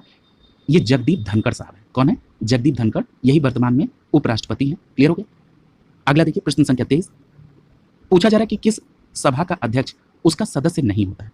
तो देखिए जो राज्यसभा के अध्यक्ष होते हैं उपराष्ट्रपति महोदय, ये राज्यसभा के सदस्य नहीं होते, इसलिए प्रश्न संख्या 23 का ए विकल्प आपका आंसर हो जाएगा। क्लियर है? अगला देखिए प्रश्न संख्या 24, पूछा जा रहा है कि भारतीय संसद के अपर हाउस को किस नाम से आप जानते हैं? सॉरी, अपर हाउस के बारे में अगर हम बात करें तो अपर हाउस राज्यसभा को कहा जाता है। प्रश्न संख्या 24 का बी विकल्प आपका आंसर हो जाएगा। क्लियर है? अपर हाउस किसको कहते हैं? राज्यसभा को। और आप सभी जानते हैं कि आर्टिकल 79 के तहत जो संसद है वो राष्ट्रपति, राज्यसभा और लोकसभा से मिलकर बनी होती है और राज्यसभा को उच्च सदन और लोकसभा को निम्न सदन कहा जाता है। अगला देखिए प्रश्न संख्या 25, पूछा जा रहा है कि किस पहली मशहूर हस्ती की लाभ के पद के मुद्दे पर उनकी राज्यसभा की सदस्यता छीन ली गई थी? तो याद रखिएगा आपका सही जवाब होगा विकल्प डी, जया बच्चन जी की। जया बच्चन जी राज्यसभा की सदस्य थी और लाभ के पद के मुद्दे पर उनकी सदस्यता छीन ली गई थी। किसकी? जया बच्चन जी की। अगला देखिए प्रश्न संख्या 26, पूछा जा रहा है कि महाराष्ट्र में कुल कितने राज्यसभा के निर्वाचन क्षेत्र हैं? देखिए अगर हम महाराष्ट्र की बात करें तो वहां पर राज्यसभा के 19 सीट है। क्लियर है? और अभी आपने महाराष्ट्र में लोकसभा की सीट देखी थी, उत्तर प्रदेश के बाद सर्वाधिक कितनी? 48। क्लियर? यानी महाराष्ट्र में लोकसभा की 48 सीट और राज्यसभा की 19 सीट, याद रखेंगे। अगला देखिए प्रश्न संख्या 27, पूछा जा रहा है कि राज्यसभा के मनोनीत सदस्यों के संदर्भ में निम्नलिखित में से कौन सा वक्तव्य सही है? पहला स्टेटमेंट कहा जा रहा है कि भारत के राष्ट्रपति के चुनाव में उन्हें मत देने का अधिकार नहीं। मनोनीत सदस्य की बात हो रही, तो ये बात बिल्कुल सही है क्योंकि आपने ये पढ़ा है कि अगर राष्ट्रपति के चुनाव होगा तो उसमें लोकसभा और राज्यसभा के निर्वाचित सदस्य ही पार्टिसिपेट करेंगे। तो ये स्टेटमेंट बिल्कुल सही है। अगला कह रहा है कि भारत के उपराष्ट्रपति के चुनाव में उन्हें मत देने का अधिकार होगा और आप ये सभी जानते हैं कि उपराष्ट्रपति के चुनाव में लोकसभा और राज्यसभा के सभी सदस्यों को मतदान करने का अधिकार होता है। क्लियर है? तो इस आधार पर प्रश्न संख्या 27 का यहाँ पर डी विकल्प आपका आंसर हो जाएगा। क्लियर है? आइए प्रश्न संख्या 28 को देखते हैं। प्रश्न संख्या 28 में यहाँ पर राज्यों में जो राज्यसभा की सीटें हैं उनको यहाँ पर सुमेलित करना है। ए विकल्प में लिखा है गुजरात।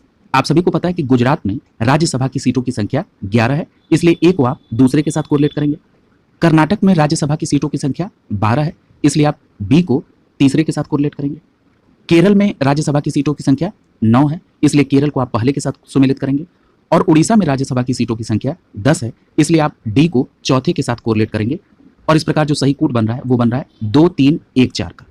और 2 3 1 4 के आधार पर प्रश्न संख्या 28 का यहाँ पर सी विकल्प आपका आंसर हो जाएगा। क्लियर है? तो याद रखेंगे यहाँ से सीधे प्रश्न कई बार बनते हैं। अगला है प्रश्न संख्या 29। ये भी राज्यों में राज्यसभा की सीटों की संख्या से ही संदर्भित है और पूछा जा रहा है कि कौन सा सुमेलित नहीं है। पहला लिखा है आंध्र प्रदेश। देखिए, आंध्र प्रदेश का जब विभाजन नहीं हुआ था उस समय वहां पर सीटों की संख्या 18 थी, लेकिन आंध्र प्रदेश के विभाजन के बाद वर्तमान समय में वहां पर राज्यसभा की सीटों की संख्या 11 है और तेलंगाना राज्य में राज्यसभा की सीटों की संख्या 7 है। क्लियर है? उड़ीसा में अभी आपने पढ़ा कि राज्यसभा की सीटों की संख्या 10 है। तमिलनाडु में राज्यसभा की सीटों की संख्या 18 है और महाराष्ट्र भी आप पढ़ चुके हैं कि यहाँ पर राज्यसभा की सीटों की संख्या 19 है। इस प्रकार प्रश्न संख्या 29 का ए विकल्प सही हो जाएगा। आंध्र प्रदेश में राज्यसभा की सीटों की संख्या वर्तमान में 11 है। अगला देखिए प्रश्न संख्या 30। ये स्टेटमेंट टाइप के प्रश्न है और आपको सही स्टेटमेंट को फाइंड आउट करना है। पहला लिखा है कि संघ राज्य क्षेत्र का राज्यसभा में प्रतिनिधित्व नहीं होता है। देखिए, ये स्टेटमेंट सीधे सीधे गलत है, क्योंकि अभी आपने पढ़ा है कि राज्यसभा में संघ राज्य क्षेत्रों का भी प्रतिनिधित्व होता है। और किस अनुच्छेद के तहत पढ़ा आपने? तो ये आपने पढ़ा अनुच्छेद 80 के सब क्लॉज 1 के तहत। और आपने पढ़ा कि राज्यसभा में राज्यों और संघ राज्य से अधिकतम 238 प्रतिनिधि निर्वाचित होकर आएंगे। इसका मतलब स्पष्ट हो गया कि संघ राज्य क्षेत्र का प्रतिनिधित्व राज्यसभा में है अनुच्छेद 80 के सब क्लॉज 1 के तहत। क्लियर है? तो यहाँ पर यह स्टेटमेंट गलत हो गया। अगला करा कि निर्वाचन झगड़ों का निर्णय करना मुख्य निर्वाचन आयुक्त का अधिकार क्षेत्र है। ये स्टेटमेंट गलत है। क्यों? क्योंकि निर्वाचन झगड़ों का जो निर्णय है ये निर्णय करना न्यायालय का काम है, यानी यहां पर दूसरा स्टेटमेंट गलत हो गया। तीसरा कह रहा है कि भारत के संविधान के अनुसार संसद में केवल लोकसभा और राज्यसभा होती है। ये स्टेटमेंट भी गलत है। आप सभी को बहुत अच्छे से पता है कि आर्टिकल 79 क्या कहता है? आर्टिकल 79 कहता है कि संसद के 3 अंग हैं, राष्ट्रपति, राज्यसभा और लोकसभा। क्लियर? इस आधार पर प्रश्न संख्या 30 का यहाँ पर डी विकल्प सही हो जाएगा। कोई भी स्टेटमेंट यहाँ पर सही नहीं है। अगला देखिए प्रश्न संख्या 31। ये भी कथन पर आधारित प्रश्न है और सही कथन को आपको चुनना है। और किस संदर्भ में? तो राज्यसभा के विषय में। पहला लिखा है कि यह भंग नहीं की जा सकती है, तो ये स्टेटमेंट बिल्कुल सही है। आप सभी को पता है कि राज्यसभा भंग नहीं की जा सकती है, ये एक स्थायी सदन है। अगला करा कि इसका कार्यकाल 5 वर्ष का होता है। ये स्टेटमेंट गलत है। अभी आप पढ़ चुके हैं कि राज्यसभा का कार्यकाल 6 वर्ष का होता है और प्रत्येक दूसरे वर्ष में 1/3 सदस्य सेवा मुक्त होते हैं। क्लियर है? तीसरा स्टेटमेंट कह रहा है कि प्रत्येक 2 वर्ष में इसके 1/3 सदस्य का कार्यकाल समाप्त होता है, तो ये बिल्कुल सही है। अगला कह रहा है कि इसके सदस्यों की जो न्यूनतम आयु है, यानी राज्यसभा के सदस्यों की न्यूनतम आयु 25 वर्ष होती है। ये स्टेटमेंट गलत है।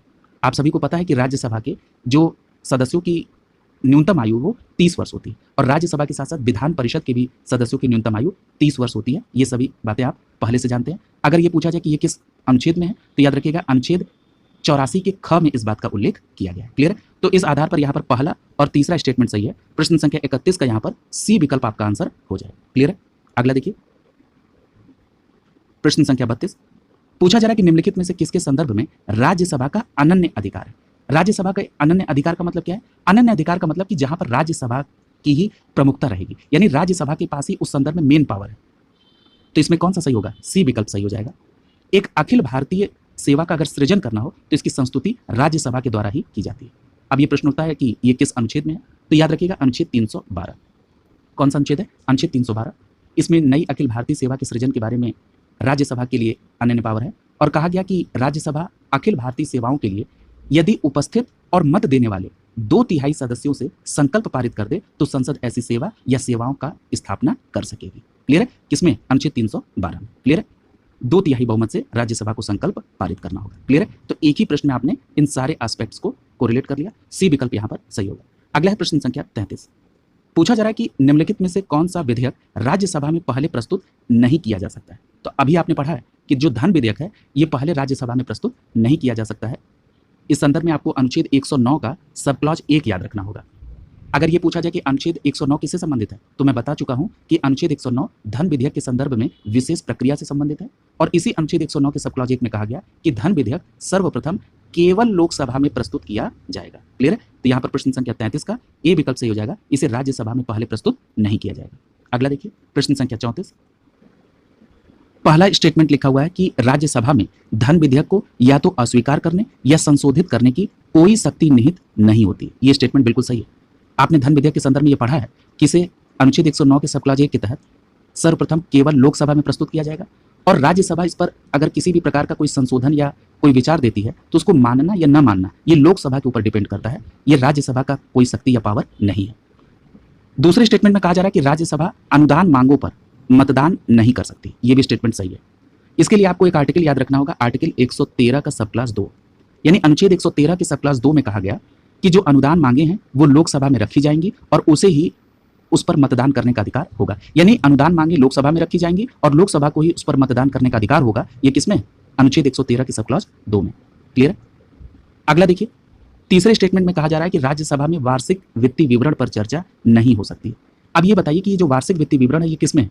तो ये अनुच्छेद 112 में। किसमें? अनुच्छेद 112 में वार्षिक वित्तीय विवरण। ये बात याद रखिएगा कि जो वार्षिक वित्तीय विवरण है ये राष्ट्रपति द्वारा प्रत्येक वित्तीय वर्ष के संदर्भ में दोनों सदनों के समक्ष प्रस्तुत किया जाता है, जिसमें भारत की प्राप्तियां और व्यय का विवरण होता है। इस पर दोनों सदनों को साधारण चर्चा करने का अधिकार होता है, इसलिए यहाँ पर यह स्टेटमेंट गलत हो जाएगा। क्लियर है? तो यहाँ पर आपने देखा कि प्रश्न संख्या 34 में पहला और दूसरा स्टेटमेंट सही है, इस आधार पर प्रश्न संख्या 34 का बी विकल्प आपका आंसर हो जाएगा। अगला देखिए प्रश्न संख्या 35। पूछा जा रहा है कि राज्यसभा किसी धन विधेयक में सारभूत संशोधन करती है तो तत्पश्चात क्या होगा। ये मैंने अभी एक्सप्लेन किया है। पहला स्टेटमेंट लिखा है कि लोकसभा राज्यसभा की अनुशंसाओं को स्वीकार करे या अस्वीकार करे, इस विधेयक पर आगे कार्रवाई कर सकती है। यानी ये विशेषाधिकार किसका है? लोकसभा का। क्लियर है? धन विधेयक के संदर्भ में। तो यहाँ पर प्रश्न संख्या 35 का ए विकल्प आपका आंसर हो जाएगा। क्लियर है? अगला देखिए प्रश्न संख्या 36। पूछा जा रहा है कि निम्नलिखित में से कौन सी शक्तियां लोकसभा को राज्यसभा की तुलना में अनन्य रूप प्राप्त करती है। तो देखिए अभी आपने पिछले एक प्रश्न में राज्यसभा के अनन्य अधिकार को देखा था, जिसमें आर्टिकल 312 के तहत नई अखिल भारतीय सेवाओं के सृजन के बारे में राज्यसभा का अनन्य अधिकार आपने देखा था। यहाँ पर आपको लोकसभा के संदर्भ में अनन्य अधिकार देखना है। पहले स्टेटमेंट में कहा जा रहा है कि धन विधेयक केवल लोकसभा में प्रस्तुत किया जा सकता है, तो ये बात बिल्कुल सही है और ये लोकसभा का क्या है? अनन्य अधिकार है। और अगर आपसे कोई आर्टिकल पूछे तो आप उसको भी बता सकते हैं। आर्टिकल 109 के सब क्लॉज 1 में, यानी अनुच्छेद 109 के सब क्लॉज 1 में कहा गया कि जो धन विधेयक होगा वो सर्वप्रथम केवल लोकसभा में ही प्रस्तुत किया जा सकता है। इस प्रकार ये लोकसभा का अनन्य अधिकार हुआ। दूसरा कह रहा है कि धन विधेयक के निरस्त्रीकरण या संशोधन के संदर्भ में, तो इस संदर्भ में भी आपने पिछले 2 प्रश्न में देखा है कि इसमें कहा गया कि अगर इसमें कोई राज्य सरकार कोई संशोधन करे या कोई सुझाव दे तो उसको मानना या न मानना ये किसका अधिकार है? लोकसभा का। यानी ये लोकसभा का अनन्य अधिकार हुआ। यानी प्रश्न संख्या 36 का दूसरा स्टेटमेंट भी सही। तीसरा कह रहा है कि मंत्रिपरिषद का उत्तरदायित्व के संदर्भ में, तो आप भली बात जानते हैं कि अनुच्छेद 75 के सब क्लॉज 3 में, किसमें? अनुच्छेद 75 के सब क्लॉज 3 में कहा गया कि जो मंत्रिपरिषद होगी वो सामूहिक रूप से लोकसभा के प्रति उत्तरदायी होगी। यानी यहाँ पर भी लोकसभा का अनन्य अधिकार है। और चौथे में कहा जा रहा है कि अखिल भारतीय सेवाओं के सृजन में, ये स्टेटमेंट गलत है।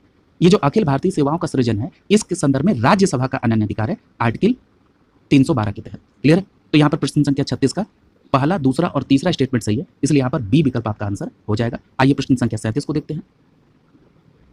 प्रश्न संख्या 37 में कहा गया कि ये भी कथन से रिलेटेड प्रश्न है और यहाँ पर जो सही कथन है उसको फाइंड आउट करिए। पहले कथन में कहा जा रहा है कि राज्यसभा का सभापति और उपसभापति दोनों संसद के सदस्य नहीं होते। देखिए सबसे पहले तो ये समझ लीजिए कि ये स्टेटमेंट गलत हो गया।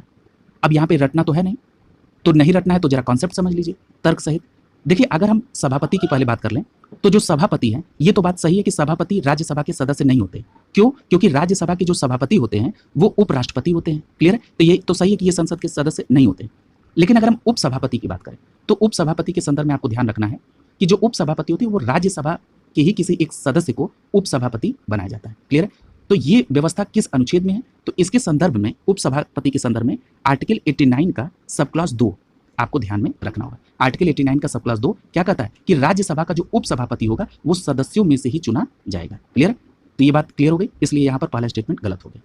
अब आइए जरा दूसरे स्टेटमेंट को देखते हैं। दूसरे स्टेटमेंट में कहा जा रहा है कि जबकि राष्ट्रपति के निर्वाचन में संसद के दोनों सदनों के मनोनीत सदस्यों को मतदान का कोई अधिकार नहीं होता है, उनको उपराष्ट्रपति के निर्वाचन में मतदान का अधिकार होता है। तो ये बात सही है कि जो मनोनीत सदस्य होते हैं उनको राष्ट्रपति के इलेक्शन में पार्टिसिपेट करने का अधिकार नहीं होता है, लेकिन उपराष्ट्रपति के इलेक्शन में पार्टिसिपेट करने का अधिकार होता है मनोनीत सदस्यों को। इसलिए यहाँ पर दूसरा स्टेटमेंट सही है। इसलिए प्रश्न संख्या 37 का बी विकल्प सही हो जाएगा। यहाँ पर केवल दूसरा स्टेटमेंट सही है। आइए प्रश्न संख्या 38 को देखते हैं। यहाँ पर लिखा है कि भारतीय संविधान के अनुच्छेद 80 के सब क्लॉज 1 में राज्यसभा की संरचना में निहित है। यानी आपको यहाँ पर जो स्टेटमेंट की सत्यता की जांच करनी है वो आर्टिकल 80 के सब क्लॉज 1 के परिप्रेक्ष्य में देखना है। यहाँ पर पहला स्टेटमेंट लिखा है कि राष्ट्रपति द्वारा मनोनीत 12 सदस्य। तो ये आप सभी जानते हैं कि अनुच्छेद 80 के सब क्लॉज 1 में कहा गया कि जो राज्यसभा होगी उसमें राज्यों और संघ शासित प्रदेशों से 238 सदस्य होंगे और 12 सदस्य राष्ट्रपति द्वारा मनोनीत किए जाएंगे। यानी इस प्रकार यहाँ पर पहला ए सही है। दूसरा कह रहा है कि राज्य और केंद्र शासित प्रदेश से अधिकतम 238 प्रतिनिधि होंगे। तो ये अभी मैंने कोरिलेट कर दिया था, तो ये भी बात यहाँ पर सही है। अगला देखिए, तो यहाँ पर आपका जो सही आंसर होगा वो क्या हो जाएगा? प्रश्न संख्या 38 का यहाँ पर सी विकल्प सही हो जाएगा, नहीं यहाँ पर बी विकल्प सही हो जाएगा। दोनों स्टेटमेंट सही है। क्लियर है, यहाँ पर दोनों स्टेटमेंट सही है। अगला देखिए प्रश्न संख्या 39। प्रश्न संख्या 39 कह रहा है कि निम्नलिखित में से कौन सा वक्तव्य राज्यसभा के सदस्यों के लिए सही है? अब देखिए राज्यसभा के सदस्य के लिए यहाँ पर पहला स्टेटमेंट लिखा है कि राज्यसभा के जो सदस्य हैं उनको वही वेतन और अन्य लाभ मिलेंगे जो लोकसभा के सदस्य को मिलते हैं। तो ये स्टेटमेंट बिल्कुल सही है। याद रखेंगे, राज्यसभा के अगर कोई सदस्य हैं तो उनको वही वेतन और भत्ता मिलेगा जो लोकसभा के सदस्य को मिलता है। दूसरे स्टेटमेंट में कहा जा रहा है कि राज्यसभा के सदस्य एकल हस्तांतरणीय मत पद्धति के द्वारा राज्य की विधानसभाओं द्वारा चुने जाते हैं। तो ये भी बात सही है। यानी यहाँ पर प्रश्न संख्या 39 का दोनों स्टेटमेंट सही है, इसलिए यहाँ पर डी विकल्प आपका आंसर हो जाएगा। क्लियर है, अगला देखिए। इस प्रकार यहाँ पर राज्यसभा से भी संदर्भित जो भी प्रश्न थे वो यहाँ पर कंप्लीट हो गए। हमने स्टार्टिंग में आपसे बताया था कि संसद भवन के नए भवन का उद्घाटन हो गया है, यानी संसद भवन से संबंधित जो करंट के तथ्य हैं उनको भी यहाँ पर कोरिलेट किया जाए। तो चलिए नए तथ्यों को यहाँ पर करंट से कोरिलेट करते हैं कि जो भारत में नया संसद भवन बना है इसका उद्घाटन भी कर दिया गया। इसके संदर्भ में क्या तथ्य है जरा उनको यहाँ पर कोरिलेट किया जाए। देखिए, भारत के प्रधानमंत्री नरेंद्र मोदी ने 28 मई 2023 को नए संसद भवन का उद्घाटन किया। उद्घाटन कब हुआ? 28 मई 2023 को। अगर ये पूछा जाए कि इस नए संसद भवन की आधारशिला कब रखी थी प्रधानमंत्री ने, तो याद रखिएगा 10 दिसंबर 2020 को। यानी इस नए संसद भवन की आधारशिला 10 दिसंबर 2020 को और इसका उद्घाटन 28 मई 2023 को प्रधानमंत्री नरेंद्र मोदी के द्वारा किया गया। क्लियर है, याद रखिएगा इस नए संसद भवन के उद्घाटन अवसर पर 75 रुपए के सिक्के को लॉन्च किया गया। कितने रुपए के? 75 रुपए के सिक्के को लॉन्च किया गया।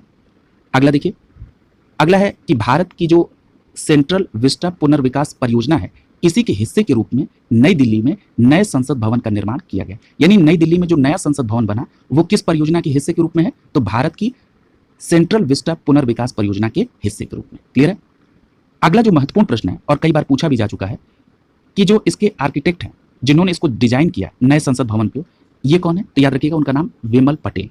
यानी विमल पटेल के द्वारा इस नए संसद भवन को डिजाइन किया गया और इसका निर्माण किस कंपनी के द्वारा? तो याद रखिएगा टाटा प्रोजेक्ट्स लिमिटेड के द्वारा। क्लियर है, तो ये दोनों नाम बहुत महत्वपूर्ण है, आप याद रखेंगे। आगे हम लोग देखते हैं कि ये जो संसद भवन है इसकी विशेषता क्या है। तो अगर हम इसकी विशेषता पर बात करें तो नए संसद भवन का जो आकार है वो कैसा है? त्रिकोणीय है। तो याद रखेंगे नए संसद भवन का आकार त्रिकोणीय है। और याद रखिएगा नए संसद भवन में 3 प्रमुख द्वार हैं। कौन कौन से? जल, थल और नभ। ठीक, अब इन तीनों मुख्य द्वार को नाम दिया गया, जरा उनको देख लीजिए। अगर हम बात करें जल से संदर्भित तो देखिए इसको कहा गया ज्ञान द्वार। नभ द्वार की बात करें तो इसको कहा गया शक्ति द्वार। और अगर थल द्वार की बात करें तो इसको कहा गया कर्म द्वार। यानी जल को ज्ञान द्वार, नभ को शक्ति द्वार और थल द्वार को कर्म द्वार नाम दिया गया। ये आप याद रखेंगे, यहां से प्रश्न बन सकता है। क्लियर है, अगला देखिए। अगला बताया जा रहा है कि जो संसद भवन है इसके निर्माण में राजस्थान से लाए गए ग्रेनाइट और बलुआ पत्थर का प्रयोग किया गया। क्लियर है, ग्रेनाइट और बलुआ पत्थर ये राजस्थान से आए। अगर हम संसद भवन की छत पर राष्ट्रीय प्रतीक की बात कर लें तो इसका निर्माण किया गया। और ये जो संसद भवन के छत पर जो राष्ट्रीय प्रतीक है इसमें ये जो प्रतीक है ये कांस्य से बना हुआ है। क्लियर है, और ये जो राष्ट्रीय प्रतीक कांस्य से बना है इसका कुल वजन कितना है? तो इस राष्ट्रीय प्रतीक का कुल वजन है 9500 किलोग्राम। और ये किसका बना हुआ है? कांस्य का बना हुआ है। और ये जो राष्ट्रीय प्रतीक है इसकी ऊंचाई कितनी है? तो याद रखिएगा इसकी ऊंचाई है 6.5 मीटर। क्लियर है, अब हम बात कर लेते हैं कि इस नए संसद भवन में लोकसभा के लिए कितनी सीटें बनाई गई हैं उस कक्ष में और राज्यसभा के लिए। तो याद रखिएगा लोकसभा में 888 लोगों की बैठने की व्यवस्था है और राज्यसभा में 384 प्रतिनिधियों के बैठने की व्यवस्था है। ये बात स्पष्ट रूप से याद रखिएगा कि लोकसभा में 888 और राज्यसभा में 384 प्रतिनिधियों की बैठने की व्यवस्था नए संसद भवन में की गई है। अगला जो इसमें मेन टॉपिक है कि प्रधानमंत्री नरेंद्र मोदी ने संसद में नंदी के साथ पवित्र सेंगोल की भी स्थापना की। क्लियर है? ये जो सेंगोल है इसको हिंदी में राजदंड कहते हैं। क्या कहते हैं? राजदंड। और जो ये सेंगोल है इसका इस्तेमाल सर्वप्रथम चोल साम्राज्य में हो रहा है। ठीक है, यानी जो सेंगोल है इसका यूज कब से हो रहा है? चोल साम्राज्य से होता आ रहा है। और ये जो सेंगोल है ये किसका प्रतीक है? तो याद रखिएगा ये सत्ता हस्तांतरण की पहचान मानी जाती है और तमिल संस्कृति की ये शान रहा है। क्लियर है? इस बात को भी याद रखेंगे, ये चोल साम्राज्य से संबंधित है। क्लियर है? अगला देखिए, अगर हम इस राजदंड यानी सेंगोल की बात करें कि ये कितने फीट है लंबा, तो याद रखिएगा ये 5 फीट लंबा है। इसके शीर्ष पर नंदी बैल है। क्लियर है? और ये किसके प्रतीक है? तो याद रखिएगा ये न्याय का प्रतीक है। क्लियर है? अगर हम बात कर लें कि लोकसभा और राज्यसभा की थीम किस पर आधारित है, तो याद रखिएगा लोकसभा का जो आंतरिक हिस्सा है वो राष्ट्रीय पक्षी मोर पर आधारित है। यानी लोकसभा की जो थीम है वो राष्ट्रीय पक्षी मोर पर आधारित है। मैंने पिछले किसी प्रश्न के एक्सप्लेनेशन में इसको कोरिलेट भी किया था। और राज्यसभा की जो थीम है वो राष्ट्रीय पुष्प कमल के फूल पर आधारित है। क्लियर है? यानी लोकसभा की थीम मोर पर और राज्यसभा की थीम जो है ये राष्ट्रीय पुष्प कमल पर आधारित है। क्लियर है? और संसद परिसर में राष्ट्रीय वृक्ष बरगद भी है। क्लियर है? तो ये सभी बातें रहीं जो नए संसद भवन का निर्माण हुआ है उसके संदर्भ में। तो ये मेरा प्रयास था कि अगर संसद को पढ़ा जा रहा है तो इसमें ट्रेडिशनल और जो करंट के मैटर है इन दोनों को एक साथ अगर कोरिलेट किया जाए तो होलिस्टिक अप्रोच के साथ संसद को कंप्लीट किया जा सकता है। आज की क्लास यहीं पर कंप्लीट होती है। अगली क्लास में नए टॉपिक के साथ मुलाकात होगी। शुभकामनाओं के साथ आप सभी का बहुत बहुत धन्यवाद।